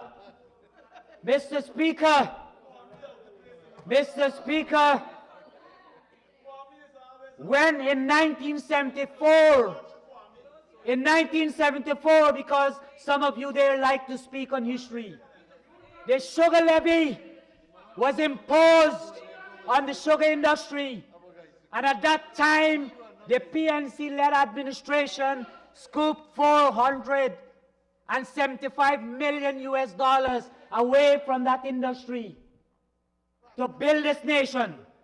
We didn't have a problem then. And sir, I tell you again, in 1979, our national budget was $627,707,000, and the foreign currency alone, earnings of Gaisuku was $226 million, sir. Mr. Speaker, in 1991, the figure continues, sir. And here again, and listen well, because you need to know, all of you, in 1977, sir, our national budget was $424,917. The sugar levy, sir, was 77 million. Listen, you don't know nothing, listen. It's $777,500,000, sir. 18.2% of the budget of that year was funded by the sugar levy, the sugar workers. It never went back to build the estates, build Gaisuku. It went to build this nation, sir. Went to build this nation. Again, sir, listen. You listen. In 1979, learn today. 1979, 600, this is Gaisuku report and parliament reports, so fight with them. 627 million, 700, Bill, come to scale and when you're hot here, you get pressure. 707,115, sir. The sugar levy of that year was 15.5% placed from that for the national budget. And it goes on, sir. In 1989, it was 14.6%, sir. Again, hold on. Again, sir, in 1991, $4,264 million. Sir, 25.5% of the budget was from the sugar industry, the sugar levy alone. And forget, sir, hold on, Miguel here, we don't yet. Mr. Speaker, today, sir, Mr. Speaker, the total, there's something in finance called, Mr. Speaker, future value, time value for money. You want to hear the time value for money, how much money the sugar industry contributed from the sugar levy alone to this country, sir. To this country, sir, is over 310 billion Guyanese dollars, sir. And today, sir, from the 1.558 trillion, 13.4 billion, which is 0.85 of the budget, sir, less than 1%, you holla. I'm on the floor, I'm on the floor, right? But yes, sir. And so, Mr. Speaker,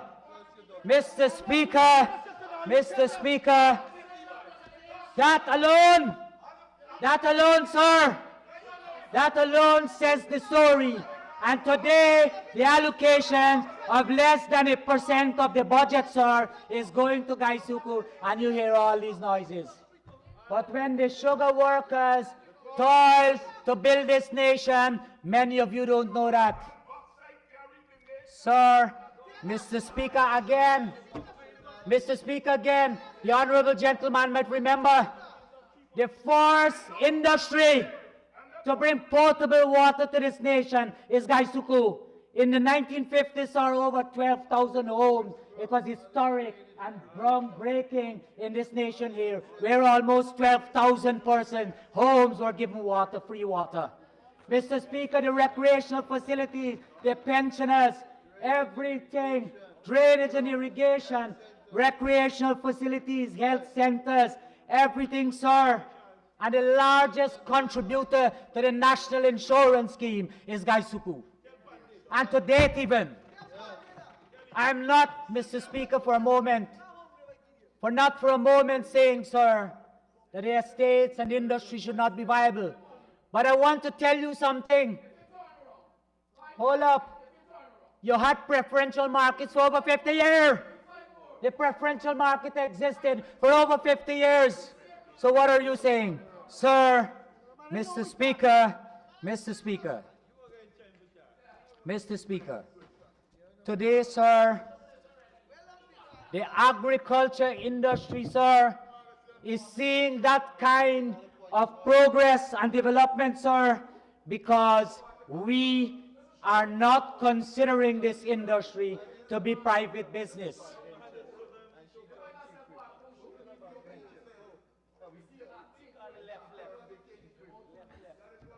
Mr. Speaker, rice is another industry, sir, that carry this nation, sir.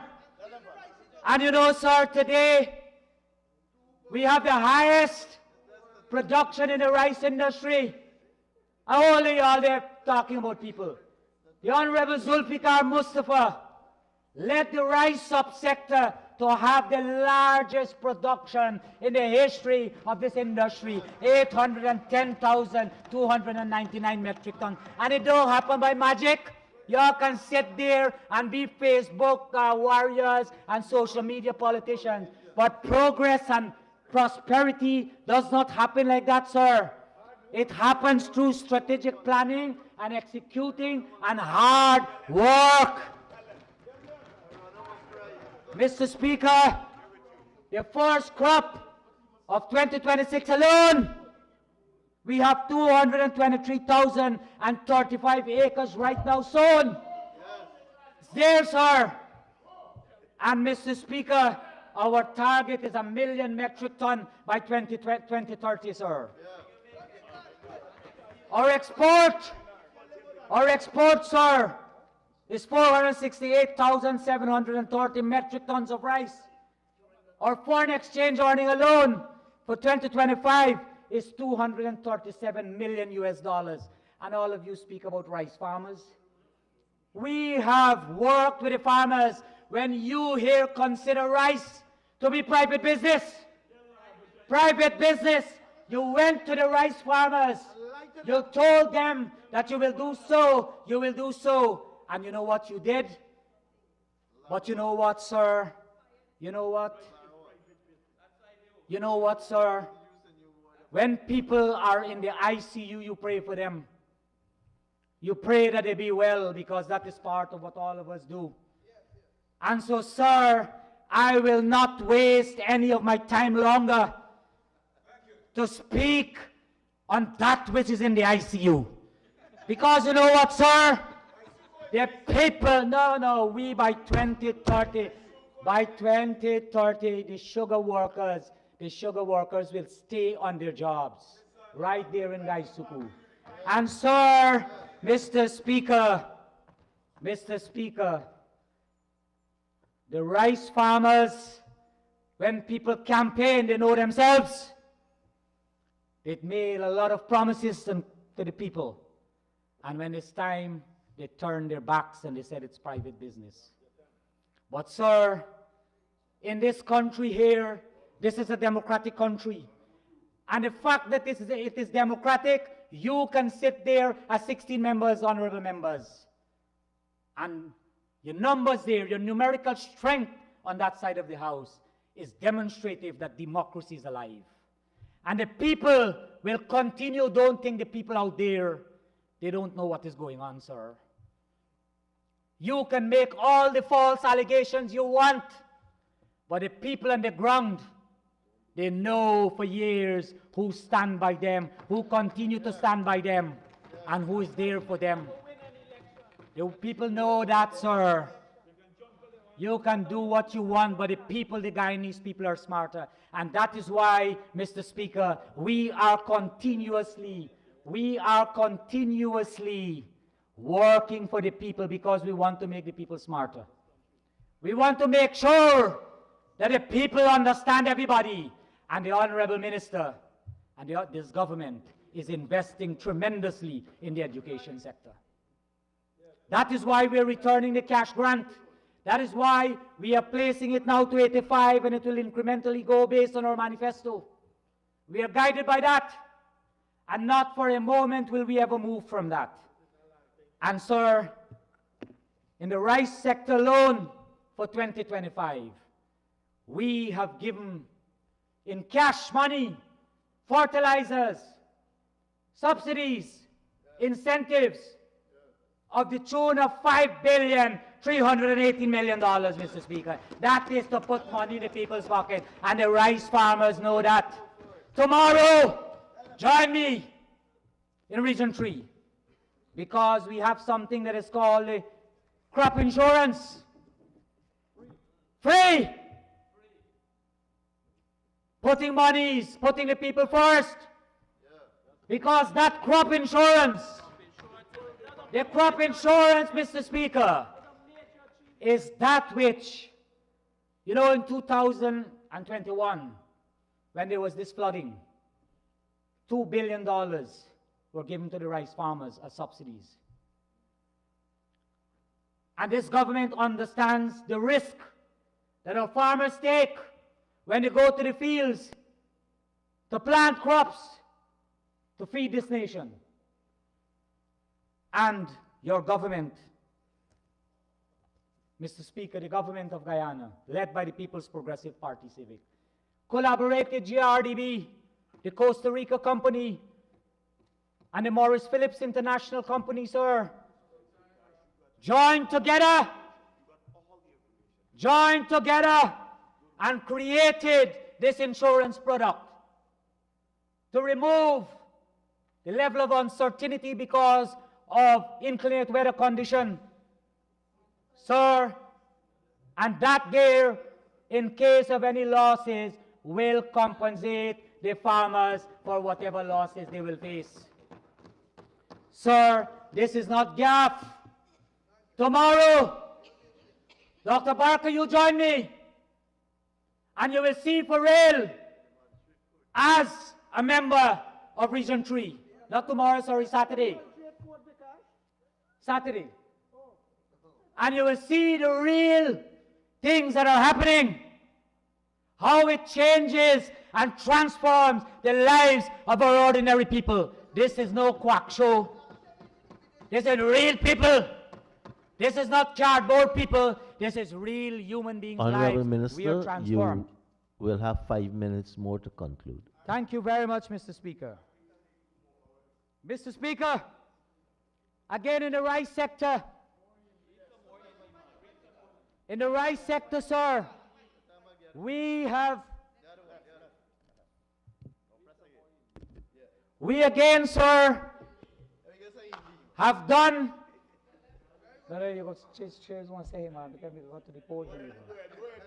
Yes, sir. So the nano fertilizer, again, it's a groundbreaking experience because in rice cultivation, it is a reduced input cost, increased yields, and soil health that is important. Right? And Mr. Speaker, Terry, the Energy and Resource Institute of India, partnered, sir, with GRDB at a rice resort station. And Mr. Speaker, after that, our agronomists have reported that with a nano urea fertilizer, we have increased yields and strong environmental effects for the usage of this liquid nano urea fertilizer. So instead of, sir, spending now $7,000 on a bag of fertilizer for an acre of land, we can now achieve that with $2,500. That, Mr. Speaker, speaks to innovation, speaks to the needs of our people. And that is what, sir, this People's Progressive Party is about, because this will reduce cost. And reduction in cost means more money in the farmer's pocket. Increased yields means more monies in the farmer's pocket. But, Mr. Speaker, we are also not denying that there are issues in the sector. We do not shy away from that. We accept it because, as you know, in this 2025 last year, we exported 42,000 more than 2024 and earned 17 million less. It means, sir, in the international market, the price is down because of an excessive supply. And so we have, sir, a responsibility to continuously work with the farmer. And, sir, you will notice that we continuously work with the farmers to ensure that the cost of production is down. There's more market in Mexico and Europe so that our farmers can be more profitable. Mr. Speaker, one last point I would like to make in the other crop sectors. NARI, Terry again in collaboration with NARI. A couple months ago, I think it's in October, we commissioned a brand new tissue culture lab. And Mr. Speaker, where plants we were able to have 13,000 plantlets being done. Now 1 million plantlets can go, Mr. Speaker, to the nursery and then to the farmers, disease-free, and which will also help to increase the output of the farmers. We have constructed 757 shade houses across this country from 2021 to 2025. And make no bones about it, we want to make this sector sustainable. We want to make this sector resilient, climate resilient, and more importantly, reach to ensure that our nation is a food secure nation. There's so many things we can talk. But, Mr. Speaker, I want to thank the people of this country for once again electing Dr. Mohamed Irfan Ali as our president of this nation. And sir, we have served this nation. You want to hear Hindi, but? Sir, am I permitted? Mr. Speaker, we in the People's Progressive Party Civic has served this nation for almost 76 years, and we never get migraine headache. Every day we go out. But hear what? Technology is also, where's Dr. Frank? Mr. Speaker, for all those people who have migraine headache, Cetamol migraine is available over the counter. Thank you very much, everybody.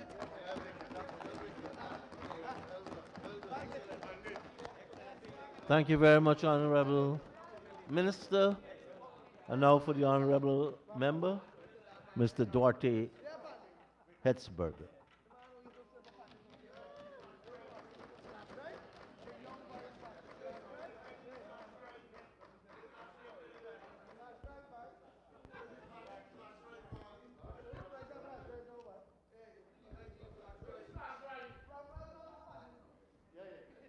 Mr. Speaker, honorable members from both sides of the House, good afternoon. It's indeed a pleasure to be here in this honorable House as a representative of the people of this country. I can't help it, but certain things, I'm trying not to be disrespectful to my elders and the disabled, but for you, my sir, I will humbly put aside my principles.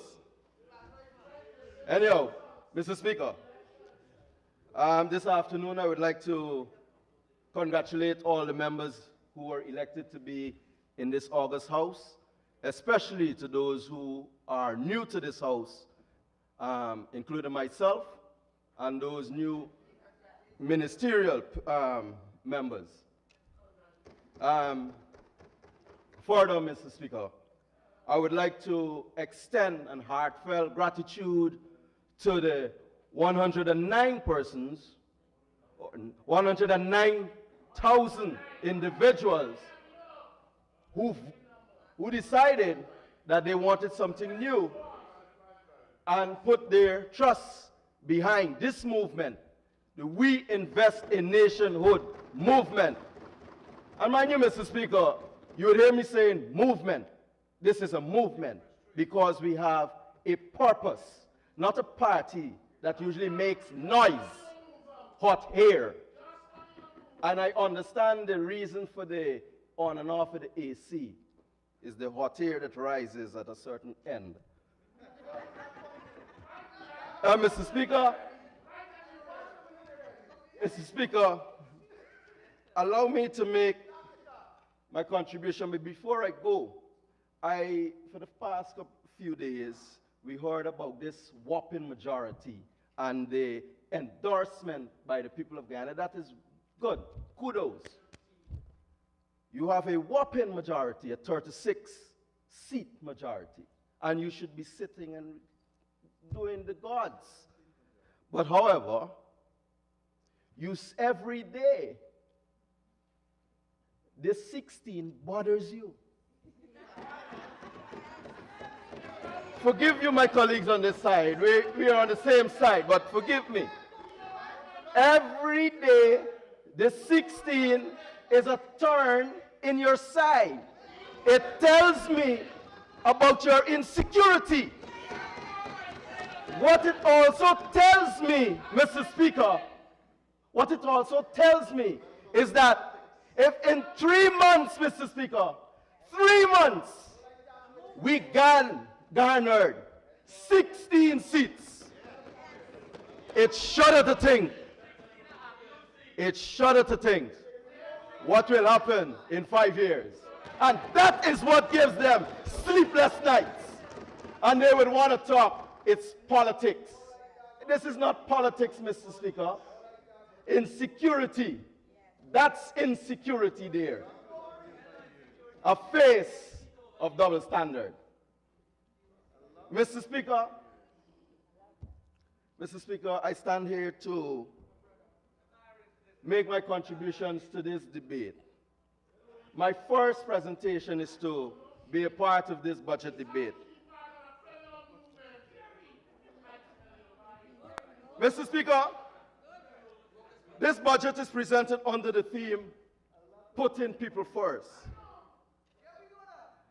Everybody is saying this thing, but like it's borrowed. So I wouldn't repeat that, right? I wouldn't repeat that, because it's already in the record, right? And more so, outside of it being borrowed, Mr. Speaker, it falls short of relieving the many burdens faced by the ordinary Guyanese, although it being a whopping $1.558 trillion. Mr. Speaker, My contribution today is not to test that amount with rhetoric. It's not to test it with rhetoric. It's to test it with the supreme law of this land, the Constitution, Mr. Speaker, the budget documents, and the realities of the people on the ground that face daily. Mr. Speaker, I intend to highlight the deficiencies in the budget, particularly, Mr. Speaker, as it relates to local government and regional development. This is not an opposition for the sake of opposing. It is a necessary exercise in constitutional responsibility and accountability. Where the Constitution establishes government as a cornerstone for democratic governance, it is the duty of this House to ensure that our budgets strengthen and do not quietly undermine that constitutional intent. Mr. Speaker, no matter how much we spend, no matter how large the figures may appear, if the Constitution is not honored in practice, local government will remain weakened, marginalized, and disrespected. Meaningful development, Mr. Speaker, does not flow from expenditure alone. It flows from system of respect for the law, empower elected representatives, and involve people not as subject to administration, but as partners of governance. Mr. Speaker, let me be unequivocal. Money cannot cure constitutional disrespect. The time has come. Money cannot cure constitutional disrespect.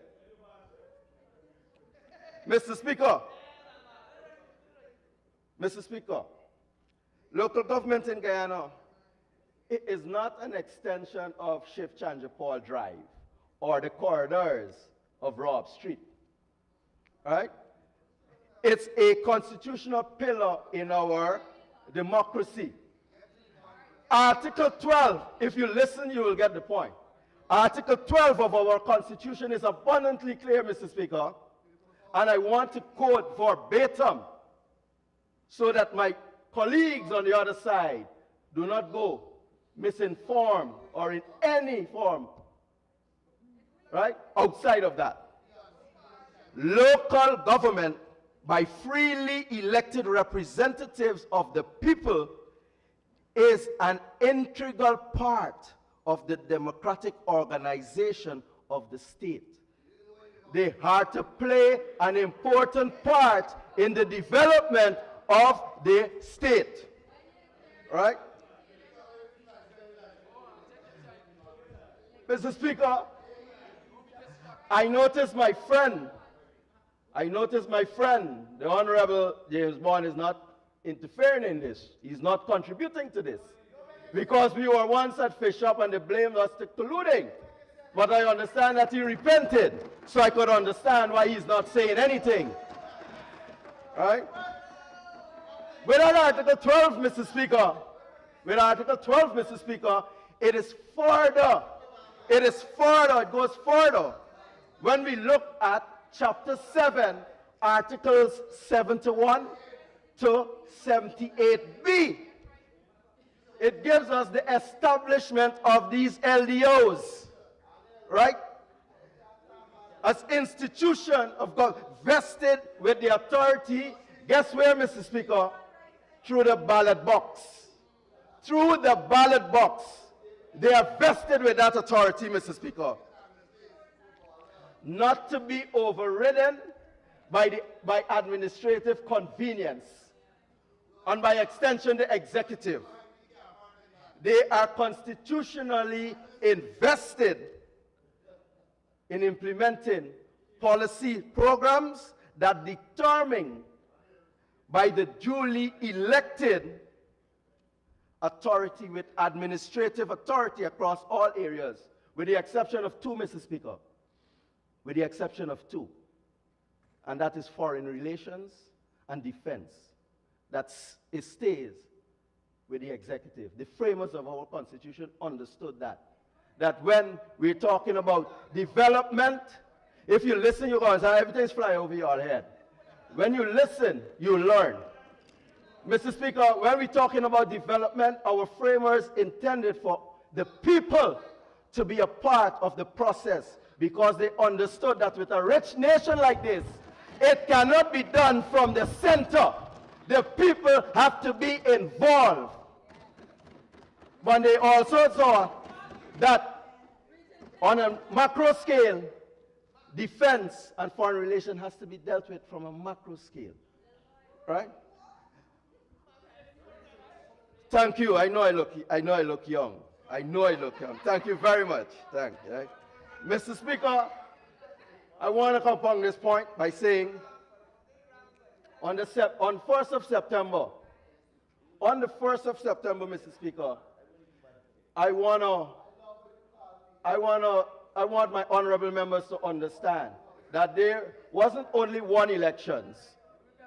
There was 11 elections, Mr. Speaker. One of those elections, our electors cast 2 ballots. One, to elect the honorable members of this House, and also to elect the party that will be at the governance, the executive arm of government. They go over the head. Everything is go over the head. When they lost it with the truly, they lost it. Right? Right?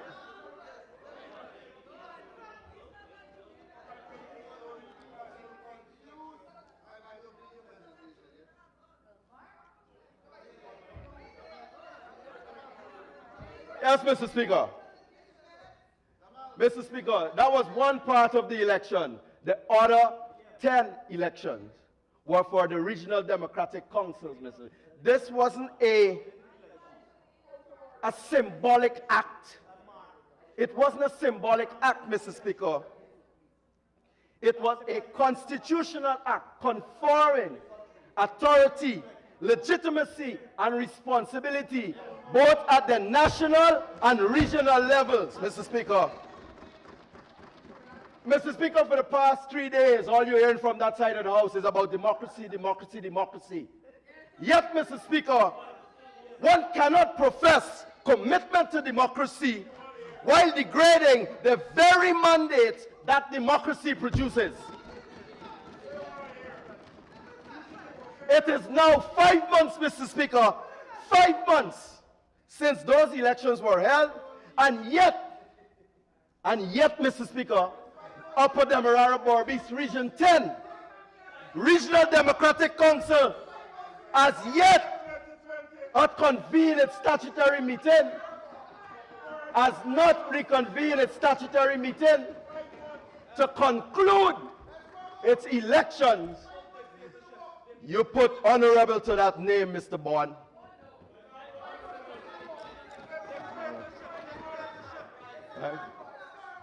Right? Yes, Mr. Speaker. Mr. Speaker.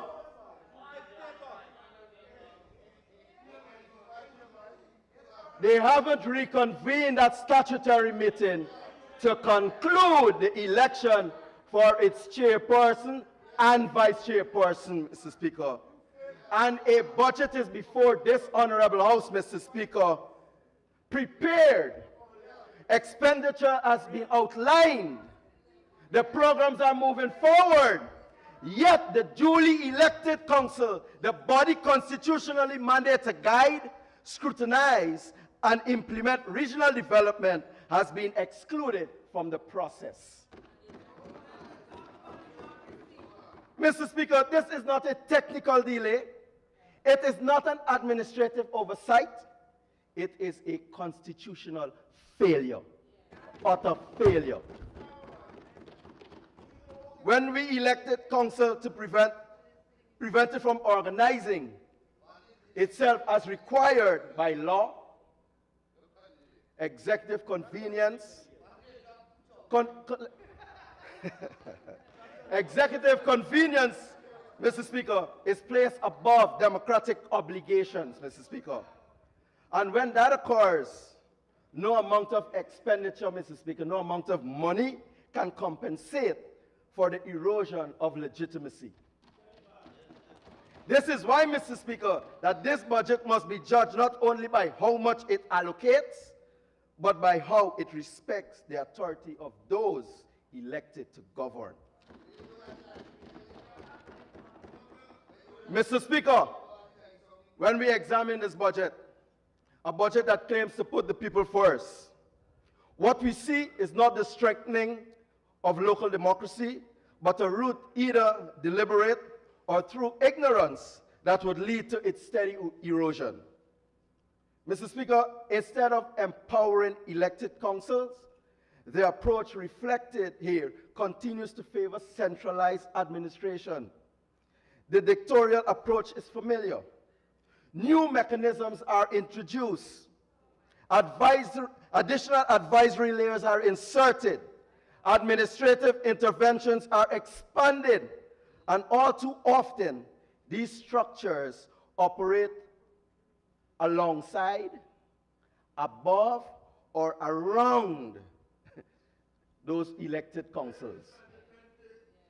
By passing them, Mr. Speaker, in practice, while leaving them accountable in name. That's a travesty, Mr. Speaker. Constitutional provisions are being honored in breach, and you're calling it democracy. Mr. Speaker, these measures are presented to us as tools of efficiency, but actually, Mr. Speaker, they are tools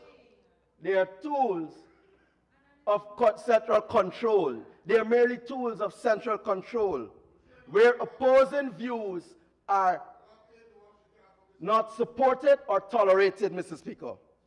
Sir, let me say this plainly. Governance is not administration, and administration will never be governance. Administration implements, governance decides. It is the same way that a PS does not determine policies. Similarly, a REO, a town clerk, or is it only the overseers, or in this case, the REO Region 10? Huh? Mr. Speaker, when ministries engage directly and primarily with appointed officials rather than elected representatives, when councils are reduced to delivery agents for decision made elsewhere, when authority flow upwards while responsibility flow downwards, the Constitution is not honored, it is being dishonored. Mr. Speaker, if anyone doubts that this is a constitutional issue and not a financial one, they need to look what is currently happening in Region 10. Mr. Speaker, Mr.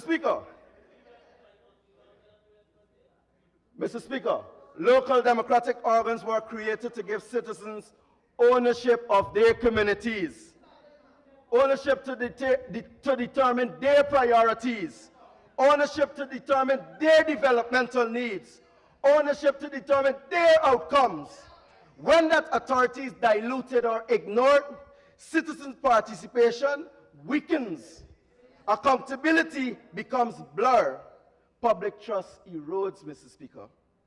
Mr. Speaker, democracy does not mean managing from the center. It must be practiced at the community level. This is what the Constitution prescribes. This is not what I am saying. This is what the Constitution prescribes. Mr. Speaker, no amount of administrative restructuring can substitute for elected authority. None. No volume of spending can compensate for weakened local governance. None. And no budget can credibly claim to put people first while systemically sidelining the institution designed to represent them. Mr. Speaker, allow me to emphasize that respect for the Constitution must translate into respect for the people. The Constitution is not an abstract document to be cited when convenient or believed to only be exercised every 5 years. It is a living instrument designed to protect participation, dignity, and voice. Citizens' engagement in local government is not meant to be managed from afar, but to be heard at close range, not to observe governance as passive spectators, but to actively influence the decisions that shape their communities, their livelihoods, and their daily lives. That is what the Constitution intended to be. Mr. Speaker, when constitutional principles are honored in form but ignored in practice, something dangerous occurs. Citizen suffering leads to badly managed communities, drains, sanitation, and simple thing as a playground. Mr. Speaker, when decisions affecting our major markets, such as Board and Stabroek, decisions affecting our sanitation and waste management, decisions affecting our surrounding community infrastructure, decisions affecting our social order are taken far removed from the communities they impact, the consequences are immediate and damaging. Local realities are misunderstood. Community priorities are misaligned, and solutions are imposed rather than developed through consultation. In such circumstances, Mr. Speaker, citizens are reduced from partners in governance to spectators of the administration process. If you listen, you're going to understand. Expected to comply with decision they had no role in shaping. They had no role in shaping, but they must comply. And to absorb all the consequences, policies that do not affect their lived experiences. Mr. Speaker, this is a quiet erosion of democracy. Some may say this is violent. Sir, it is not done with declarations, but with displacement. Not through confrontation, but through control. Not by removing elections, but by emptying it of influence. And if you want to ask me, Mr. Speaker, what it means by emptying of influence, take a look at the voter turnout at local government elections. They are abysmal. The last one was 38%. 38%. That tells you the people have no trust in the system, because no matter who they elect to represent them, central government always manage. Mr. Speaker,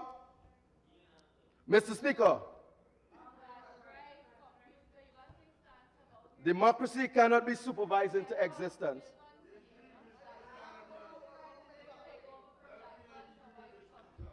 Democracy cannot be supervised into existence, Mr. Speaker. It must be trusted, it must be practiced, and it must be respected, beginning with respect for the Constitution and ending with the respect for the people. They're the only bright ones here, colleagues. Right? They're the only bright ones. They're born with experience. Yeah? Unfortunately for us, we have to learn. We have to learn. They are born with it. They are blessed.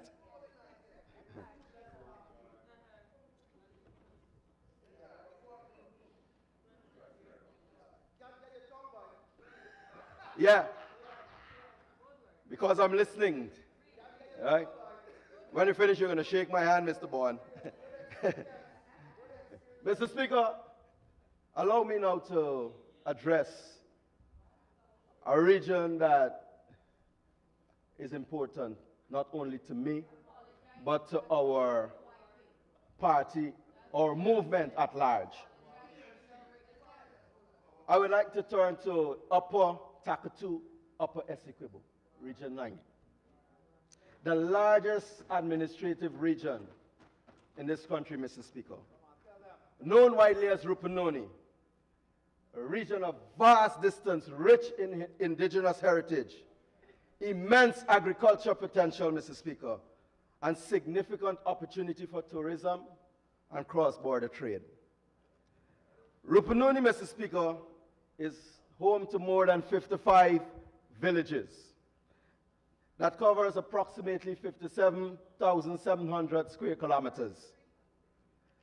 This reality alone, Mr. Speaker, speaks not only to the geographical scale of the region, but the depth of responsibility borne by the state in delivering services, infrastructure, and governance across that vast distance.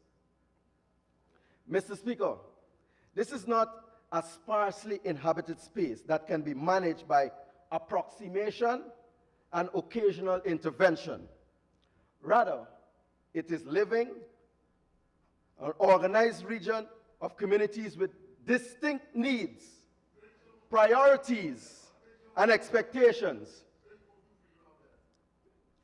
Development in the Rupununi, likewise in all other regions, Mr. Speaker, cannot be episodic or occasional intervention, often channeled through the lens of a camera for the purpose of social media platform.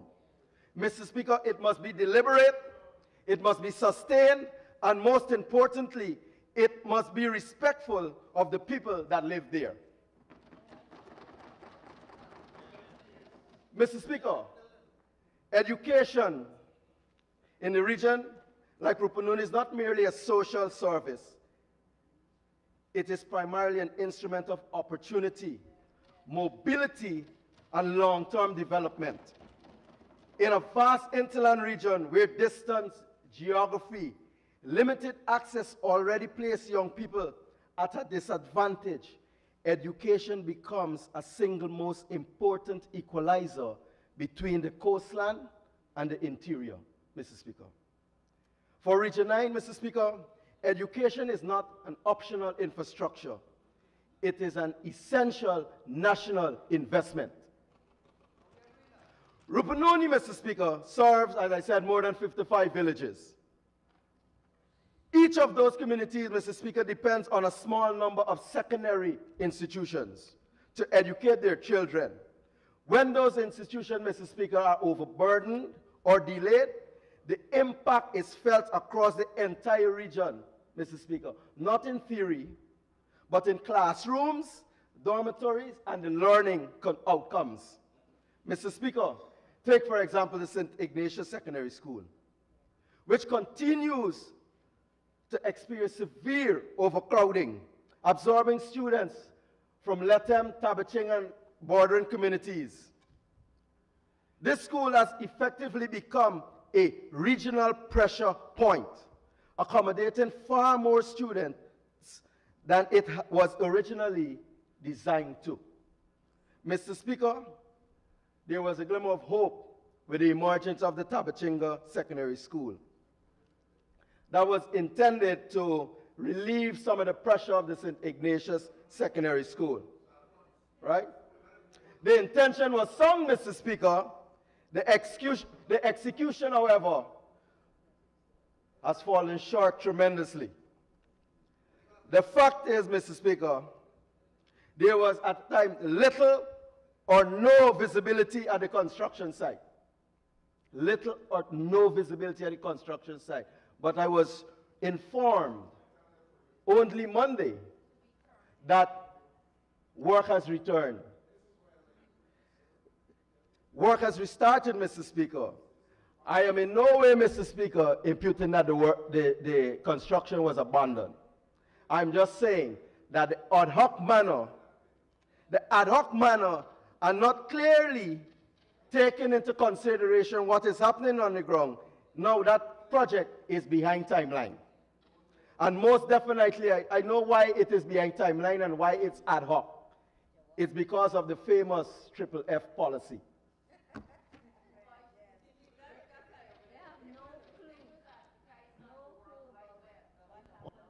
Honorable Member, your 5 minutes will start now. Yes, Mr. Speaker. Allow me, Mr. Speaker, to address the public infrastructure in the Region 9. Mr. Speaker, Infrastructure, Mr. Speaker, is not about mobility. It is about access to services, economic survival, and public safety. Mr. Speaker, roads connect villages to schools to farms, farms to markets, patients to healthcare, and communities to opportunity. When road fails, Mr. Speaker, isolation follows. And that is a real human cost. Mr. Speaker, road infrastructure in Rupununi therefore requires more than speed and surface.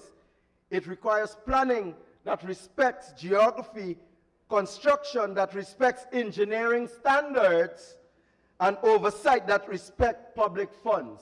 Mr. Speaker, I started this by saying local government is the key pillar to the development of our country if we are going to develop at the rate that we are going. And if the people are not involved, we will not get value for the money. Mr. Speaker, give you for example, Mr. Speaker, in Baitoon, a culvert was built. Culvert supposed to build where the water accumulates. The people tell them that is where the culvert is to build, at the bottom of the slope. But the engineers, our brilliant engineers, Mr. Speaker, built it on a slope. Built it on a slope. They're listening to the people on the ground, I guess because we are indigenous and they're engineers. But in this case, they're engine fire. Mr. Speaker, due to time, because they are on that side of the house, everything just flies over their heads. Mr. Speaker, since 2021, national spending has increased by approximately 300%. This represents one of the most dramatic expansion of public expenditure in our history. With an increase of that magnitude, citizens are entitled to reasonably and legitimately, Mr. Speaker, expect corresponding improvement in their quality of life.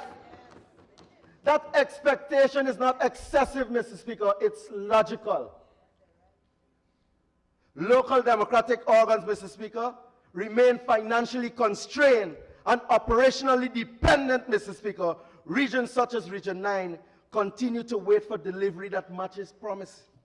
Communities that continue to experience widening gap between expenditure and outcome, between what is announced and what is actually felt, Mr. Speaker. Mr. Speaker, no amount of increased spending can compensate for weakened democratic institutions. None.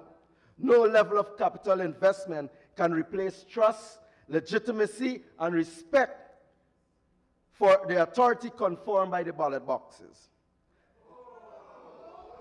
A budget, Mr. Speaker, that expands by 300%, yet coincides with growing strain on local democratic leadership, cannot credibly claim to be putting people first.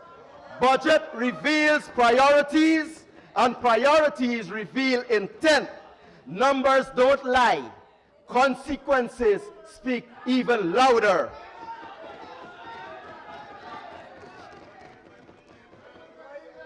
Mr. Speaker, a budget that grows at that pace, yet leaves democratic organs constrained, services uneven, and entire regions still waiting for delivery, reflects a failure of respect, a failure of respect for the Constitution, failure of respect for the people, and a failure of respect for the services the state is duty-bound to provide. Mr. Speaker, development is not measured by how much we spend. It is measured by how well our people live. And in this case, only a few are living well. The stats show that, Mr. Speaker. Mr. Speaker, until our increased expenditure produces stronger local government, dignified and reliable services, real felt outcomes for all regions, the promise of putting people first remains what it is, merely a slogan. Mr. Speaker, the people of Guyana did not ask for expansion alone. They asked for results, they asked for respect, and they deserve nothing less. Money cannot cure, Mr. Speaker, money cannot cure constitutional disrespect. Money cannot cure constitutional disrespect. I thank you, Mr. Speaker, for this opportunity. Thank you very much, Honorable Member, Mr. Duarte Hetzberger. And now for the Honorable Minister of Local Government and Regional Development.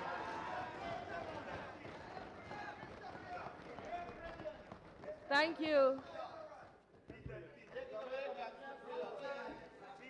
Thank you very much, Mr. Speaker.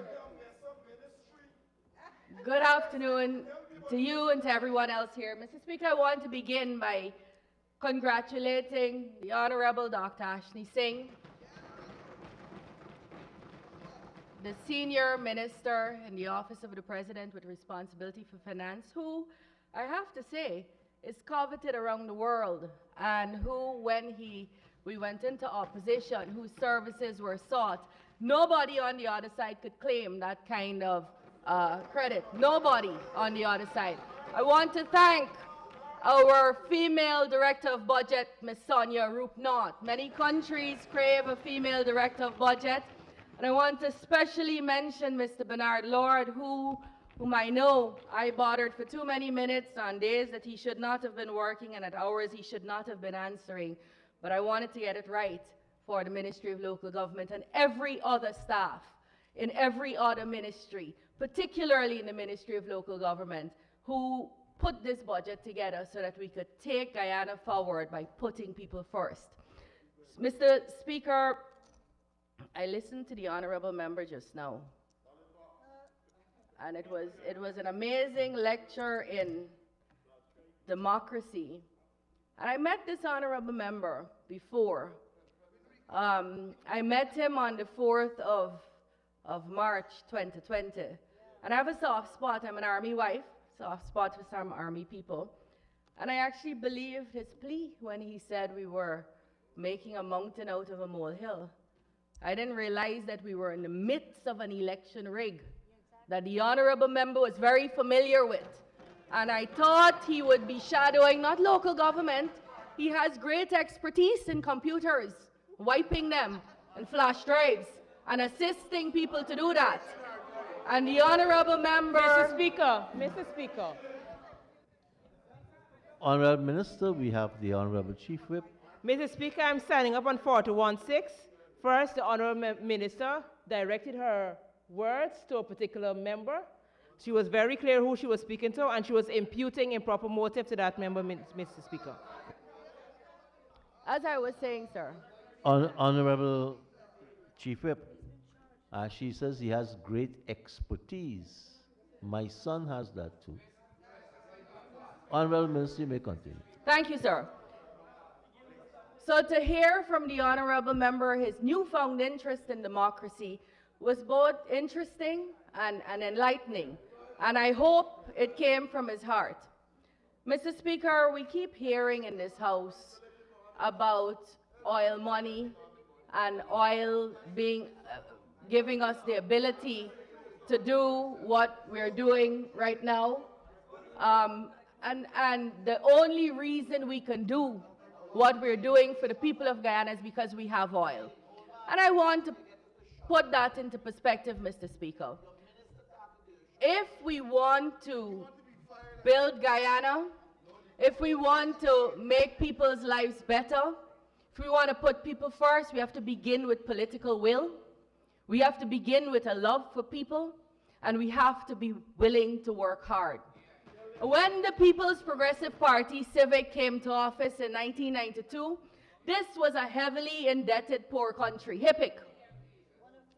One of three at the bottom of the ladder.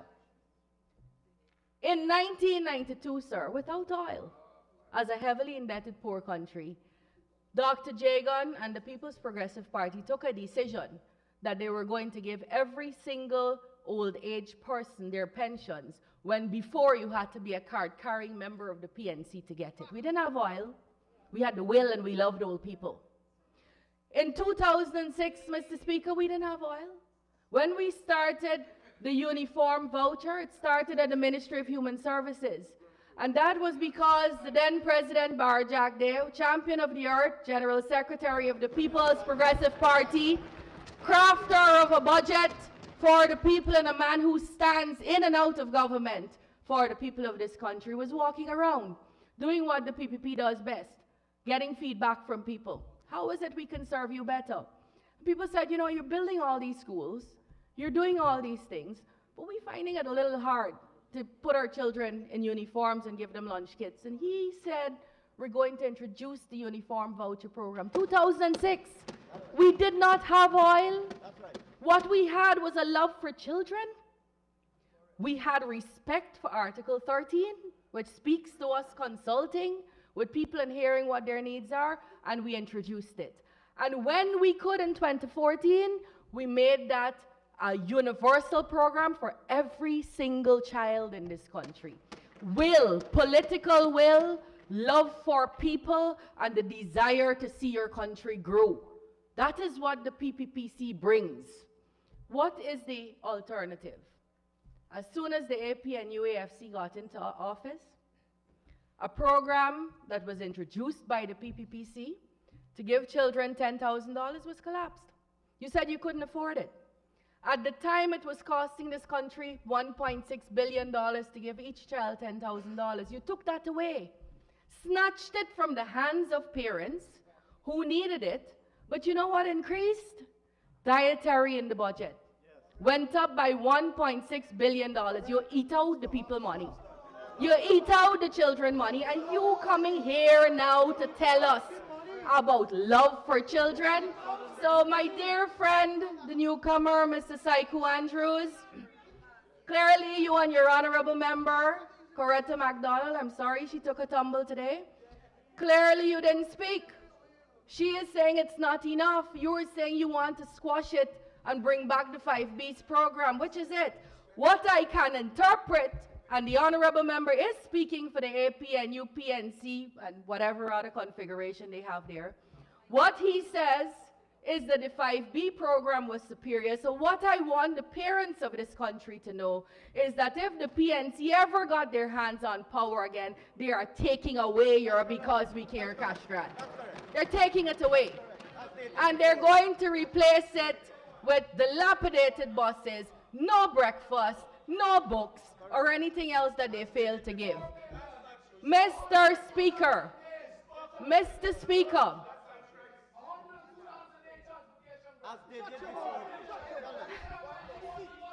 so, sir,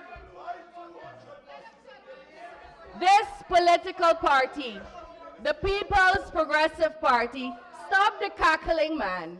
Stop the cackling. The People's Progressive Party has consistently shown,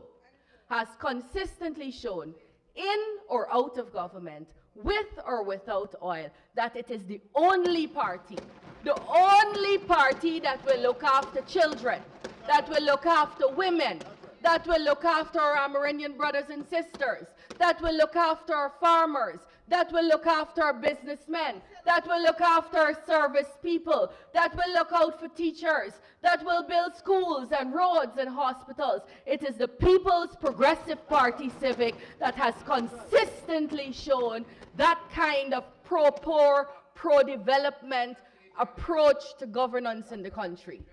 And so, Mr. Speaker, we come to a point where we ask, what is it, sir, that people want?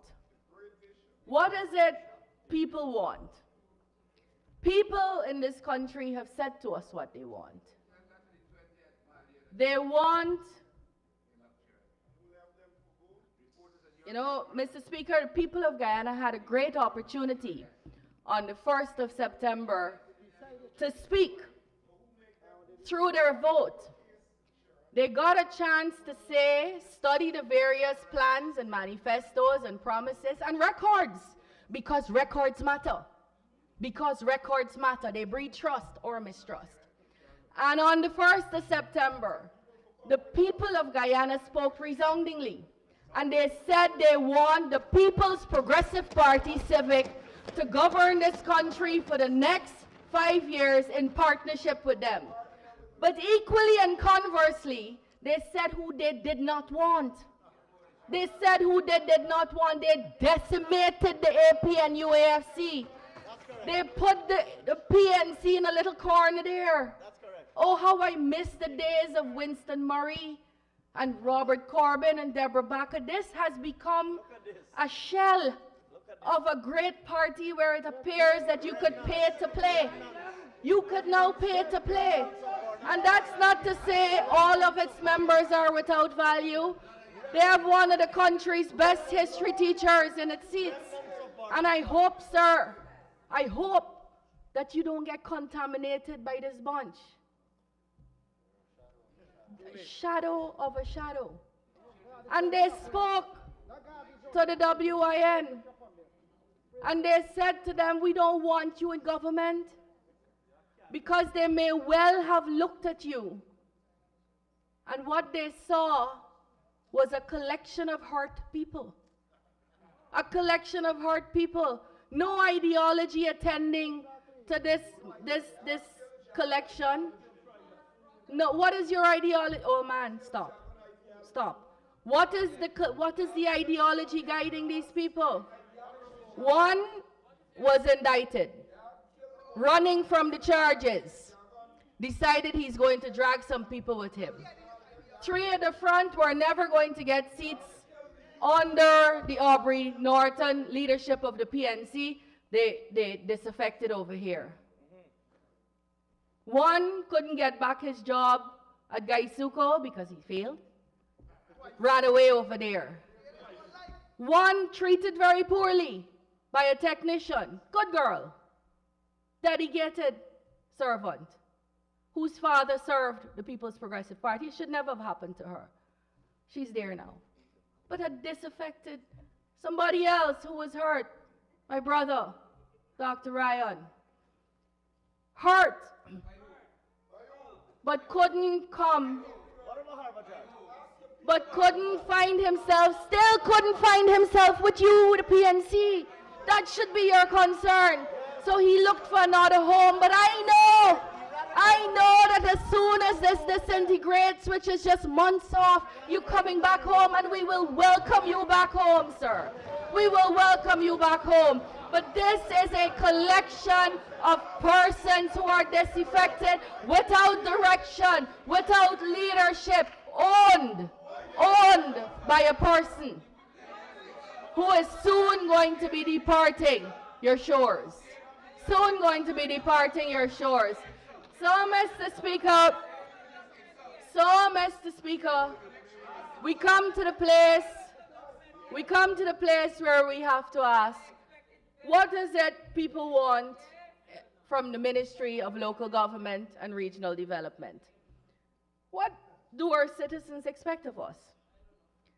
Citizens, I don't think you know anything. That's part of your problem. That's part of your problem. You ain't know nothing. You just floating. 5 parties in 5 years. Something is wrong with that, Missy. Mr. Speaker, we know our citizens want a wholesome, clean, safe community to live in. Our citizens want homes that they can call their own, homes that give them assets, roads that they can walk down safely on because there are street lights, playgrounds, health centers that work, schools that deliver solid education. That's what our citizens want. And we're hearing them, and we're listening to them. And so how is this ministry now going to position itself in this new Guyana we're building out, this new progressive Guyana? The local government ministry, sir, is a ministry that cuts across every sector, in every community, from regions 1 to 10. from the coastland to the hinterland. In the markets, in the schools, in the health centers, and in Sharma Solomon's home. Sir, local government has to look at itself now in a different light. When the legislation was passed, to create the local government ministry and to create local governance, there was an intention clearly by the lawmakers that we would decentralize services. That means everything wouldn't be based in Georgetown, and that we would have a devolution of power. Whether I think it's a good time for the country to examine whether we've done that. I think it's a good time for the country. It's not you have not. The country has not. Your party was in government and you did the same thing. You changed the ministry. It is a good time. The honorable member, this conversation would be above her, sir. It is a good time for the country to try to determine where we should be now. Have we achieved that? And if we have not, what must we do? What must we do, not only in administration, but to change out habits? Change out habits to be able to give effect to the legislation that sought to decentralize and evolve.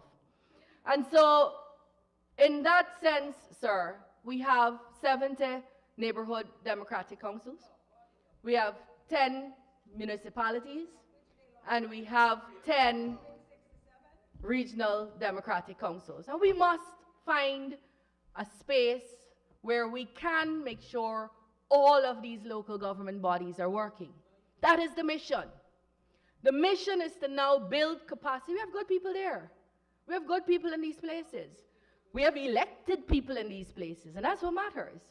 So how do we make sure every single local government organ works? We're going to have to start with building capacity. We're going to have to start with training massively, not only the people who are serving, but the people who are to be served. And how it is that we're going to make sure these bodies know what they have to do and have the resources to do that. And so, sir, this budget this year is catering to give each neighborhood democratic council $30 million and each municipality $50 million. The NDCs will get a total of $2.1 billion and the municipalities $500 million. And this is where we expect some level of autonomy, where these local government bodies, through consultation with their communities, are going to determine what might be best for their neighborhoods, to be able to develop, to be able to evolve. We have, in addressing that, Mr. Speaker, we have to address what building they're in, what kind of facility they're in. And on that score, Mr. Speaker, we are building 8 new NDC buildings and rehabilitating 5 NDC buildings at a total of $480 million. And what we have done, sir, so that we can avoid the drawing and redrawing, is we have determined what it is we want in each NDC. We know we need a help desk, we know we need a cashier, we know we need a single window, we know we need a place for the clerk, we know we need a place for the rate collection person, and so we're drawing a prototype so we don't have to reinvent the wheel every time. Because what I found, Mr. Speaker, in visiting the local democratic organs, the NDCs, were that there were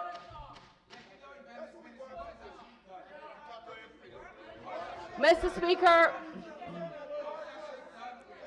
the old adage of empty barrels make the most noise. You all sound like you're rolling down the road. Clatang, clatang, clatang. So we are moving forward, Mr. Speaker, so that we could have 70 buildings, 70 buildings that can accommodate the kind of service we want to deliver. 70 municipalities this year, sir. We're spending $150 million on building the Rose Hall Municipality, Madja Town Council, New Amsterdam Town Council. You can find nothing good with building back these town councils. Mr. Speaker, so this would be the beginning of relooking at all the great work done by the various ministers that came before me, and the various governments that came before me. We have to look at whether we are where we want to be, and if we aren't, how do we get to the next place? That is the examination we should all be engaged in. Additionally, Mr. Speaker, on the issue of people wanting clean communities, predictable garbage collection, our waste management is going to see new and improved efforts. To this end, we are building, Mr. Speaker, 8 new landfill sites. In Region 2, we are building at Zorgenvliet. In Region 3, we are building one at Laurentia Catarina. In Region 4, we're building at Luziknan. In Region 5, we're building at Blairmont. In Region 6, we're building at Manarabisi. In Region 7 at 10 Miles. Region 9 at Bon Success. Region 10 at Mabura. These landfill sites are going to be modern. You know, I can't hear you, so you're wasting your breath and talking stupidness. These landfill sites, sir, are going to be modern landfill sites that look at a circular way of disposing of solid waste. We were looking at linear ways in the past, where we look at usage and disposal. We're now looking at usage, disposal, reusing. That would mean, Mr. Speaker, that would mean that we have to now introduce things like recycling, not only to the landfill site, but to our children, to our populations, to our homes. We're going to have to dispose of our garbage differently. Plastic in one place, paper in one place, Mahipal in another place. We're going to have to look to dispose of our garbage differently, Mr. Speaker. And we're going to have to teach that. In that regard, Mr. Speaker, we're also buying, and I just wanted to address, because I remember the Honorable Mahipal raised the Hagsbosh issue. And I would say this: you have an issue, raise it with us. We are your servants too. We are the servants of the people of this country, and we are your servants too. If you have a problem, raise it. We will fix it. But that's the difference with us and you. We can fix it. You cannot. Mr. Speaker, at Hagsbosh, we were getting a distinct communities like Eccles, Windsor Estates, Providence, Prospect, were complaining of a distinct foul scent. Those communities will tell you now that they don't get that scent because we spent a large amount of time covering the garbage. What the honorable member is now smelling is the highway, and that is because it is a design issue. The landfill site is 200 feet away from the highway, and what you're smelling is fresh garbage, but it is not reaching residents. The experts in the ministry, the public servants you say you love, are currently examining a solution for it. But what we can guarantee you is that you may get a solution from us, you would not get a solution from you, because we didn't get one from you for the 5 years that you were in office. Mr. Speaker, in addition to that, every single NDC, every single municipality is going to get a garbage truck, the compactor truck that you know picks up garbage. That will be a first for this country. Every single NDC, every single municipality is going to get a garbage compactor truck. At least one. At least one. But some will get 2. I never fail, baby. Honorable Baby.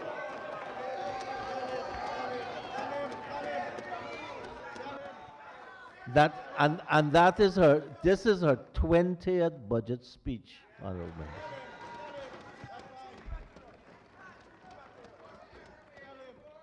Additionally, sir, additionally, sir,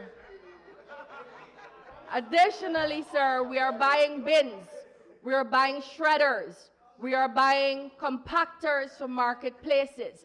So there is an effort, Mr. Speaker. There is an effort, and very soon you will see some young people, some of them in the House today, who are going to start an NGO that will take across the country into schools the effort to change out how we deal with solid waste in this country. So it's not a one moment fix. It's not buying a truck, it is changing out attitudes. And that's what we're going to have to do in the schools, in the homes, in the communities. And Mr. Speaker, all the landfill sites will also have significant lights. To those landfill sites, we're also building roads. The construction of roads that will cost about $1.2 billion. So, Mr. Speaker, you could tell that the intention and the desire and the funding is there for us to treat solid waste differently in this country. And I call on all of you in this House, to join me on this campaign. We cannot do it alone. We will do it alone if we have to. But it would be good if you were to join this wholesome, healthy campaign to change out how Guyana deals with its solid waste. We are willing to work with you. We are willing to work with you. Well, not the one who is sanctioned. We're willing to work with the rest of you to make sure we can get this up and running. But if you don't want to work with us, it will happen without you, and the nation will know it happened without you. We also recognize, sir, that there are markets all across Guyana. We have about 34 markets, and those markets are a hub of culture, they're a hub of economic activity, they're a hub of socializing, they're a part of us, an integral, inherent part of us. This year, Mr. Speaker, $4.9 billion will be spent on either rehabilitating, rebuilding, or constructing new markets. $2 billion will be dedicated towards beginning the reconstruction or the restoration of the Stabroek market and the Border Green market. The other markets that will be done, Mr. Speaker, are East Rumveld, trust me, test me. The other markets that will be done, Mr. Speaker, are East Rumveld, Alboystown, Rose Hall, number 79, New Amsterdam, Madja, Lethem, Mackenzie, Port Kaituma, Soddy, Lenora, Zeelat, Vredenhoop. Those are all new. Zeelat, Vredenhoop, Tushen, new markets. Port Drawing, new market. Monrepo, a vending area, the Diamond Hospital area, a place at the junction of Soesdijk, the Tamerim neighborhood market, Bath Market, Rosignol Market, Palmyra Cultural Market, Port Morant Market, Soesdijk, Better Hope vending area. And so, Mr. Speaker, we want our vendors to operate in a wholesome, organized space where they can earn for themselves and their families. And we want shoppers to have the experience that would be pleasant for them to shop in the market, that would be pleasant and allow for communities to build, because a lot of people meet in the market, talk in the market, and a lot of exchanges happen in the market. And so you're going to see, Mr. Speaker, a decided effort over the next 5 years to make sure our markets are all rehabilitated or reconstructed. We're also looking specifically at green spaces or public spaces where people can exercise, where children can play, where there can be a safe communion of persons in their various neighborhoods. I just walked East Rumveld. East Rumveld is on the list to be fixed. Where my learned friend is from, Keoma Griffith. I just walked North Rumveld. where we saw spaces. I now have a new bucket list item. I don't even know if it's legal, but it's to swim in the Blackout. And you know, Mr. Speaker, it's interesting. You go into those communities and you're walking on concreted roads and you're watching beautiful homes and you're watching people coming home from work and you're watching neighborhoods thrive. And we know that we can work with these neighborhoods to make sure they're better than they currently are. And so you're going to see from us in excess of 20 new recreational spaces. The Ministry of Housing is doing 14 more. And so across the country, Mr. Speaker, you are going to see. This fella is so pessimistic. Very pessimistic, big man. Mr. Speaker, we're beautifying public spaces also. The First Lady's office has done some amazing work on public spaces that allow all of us to enjoy it, including the honorable member. We see what the seawall looks like. We see what 63 Beach is going to look like. The Diamond community now has a beautified space done by the First Lady. Mr. Speaker, the member must have missed when I said we're coming to do the Mackenzie Market. He missed that? Or he was bellowing too loudly? This narrative. So I want to address this narrative, what we are currently doing. So let me clarify that. Perhaps I wasn't articulate enough. We are asking NDCs. You're one of the pay-to-play people that dispensed of Annette Ferguson, a hard worker. We don't know you. The people don't know you. They know Annette Ferguson. What are you doing in her seat? No, I know about you. I know about you, and it's not good things. It's not good things. Mr. Speaker,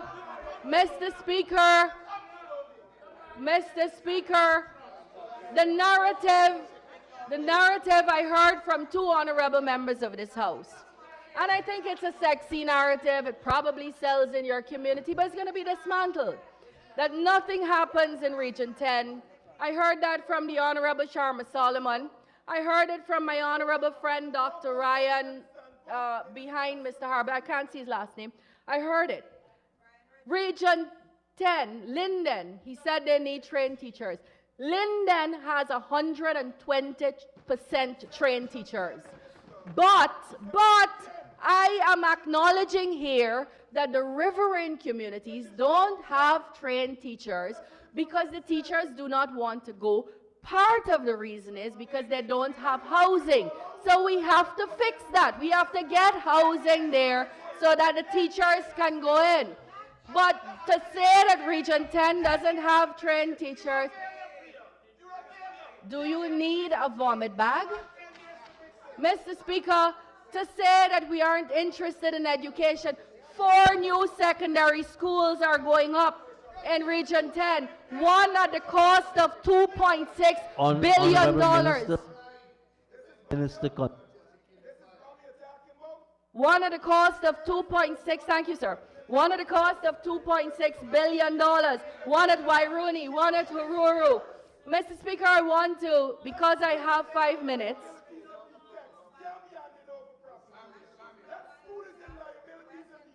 Mr. Speaker, we are going to be spending in this year $11.7 billion on our pathway workers. And I think you would be happy to know that 78% of the pathway workers are women. Employment given to our women. 13,883 of them were employed in 2025. 3,882 men. And on our community enhancement working program, 1,050 women were employed and 1,614 men were employed. And this year, we'll be spending $1.9 million. But I want to turn my attention quickly, Mr. Speaker, to Region 9.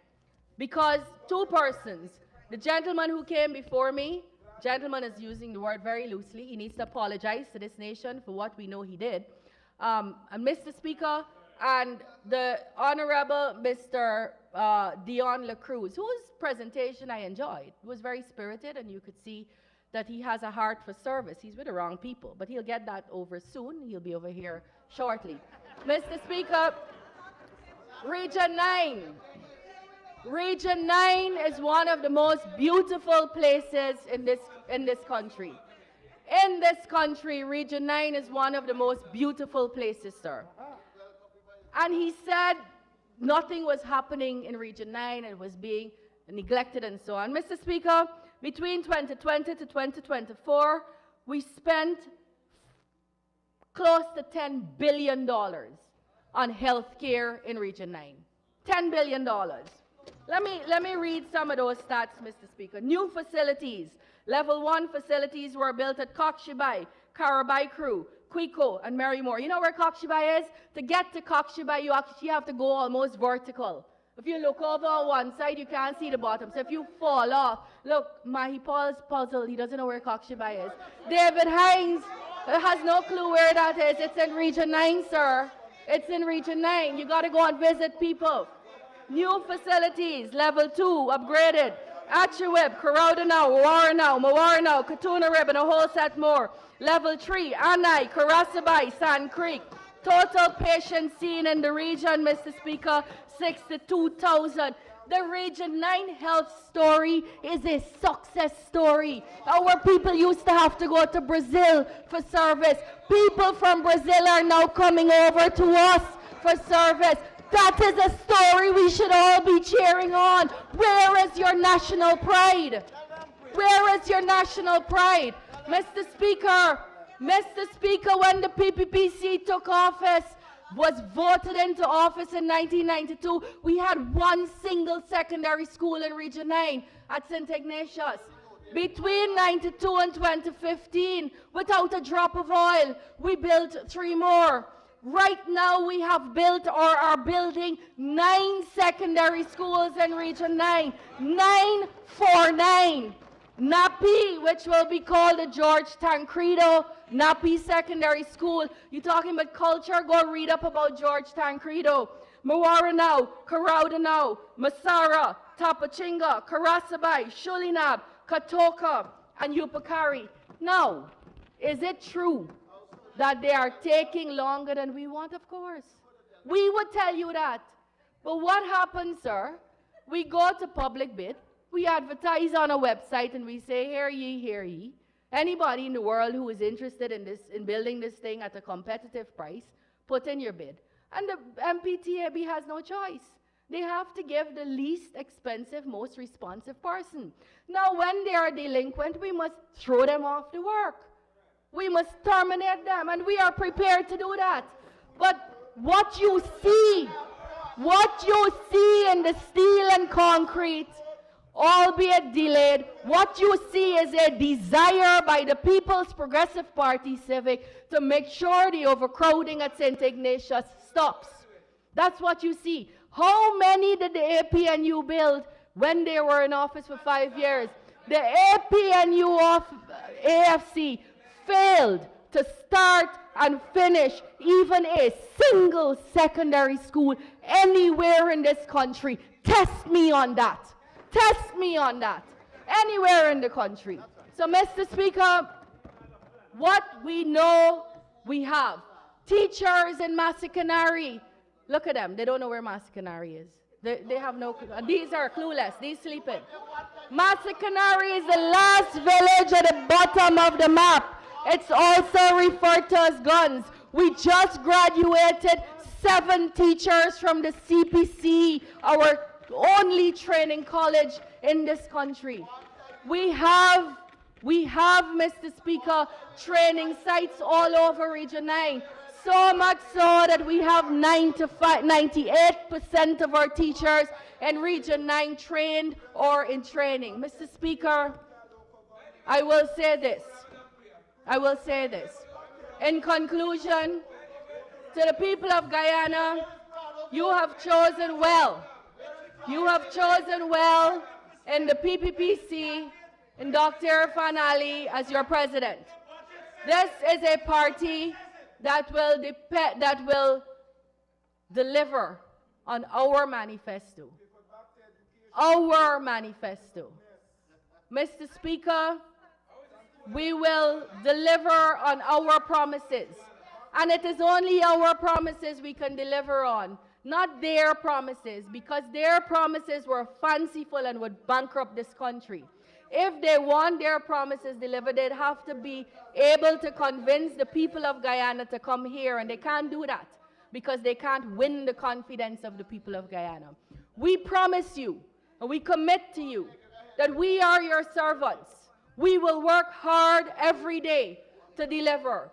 And where we falter, we are willing to correct ourselves and serve the people of this country, whether they be Hindu, Muslim, Christian, non-religious, Rasta, whether they be Afro-Guyanese, Indo-Guyanese, Amerindian Guyanese, or any other ethnicity, whether they're Portuguese, whether they're from the coast or the hinterland or the riverine, whether they're male or female or doesn't identify as either. Whatever you are, wherever you are, however you voted, we are your servants, and the PPPC is your government. I thank you, sir.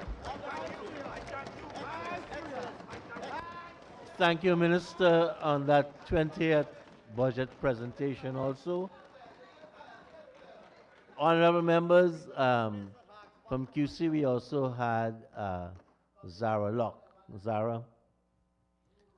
Honorable members, we will return at 6:30 promptly. We now take the suspension.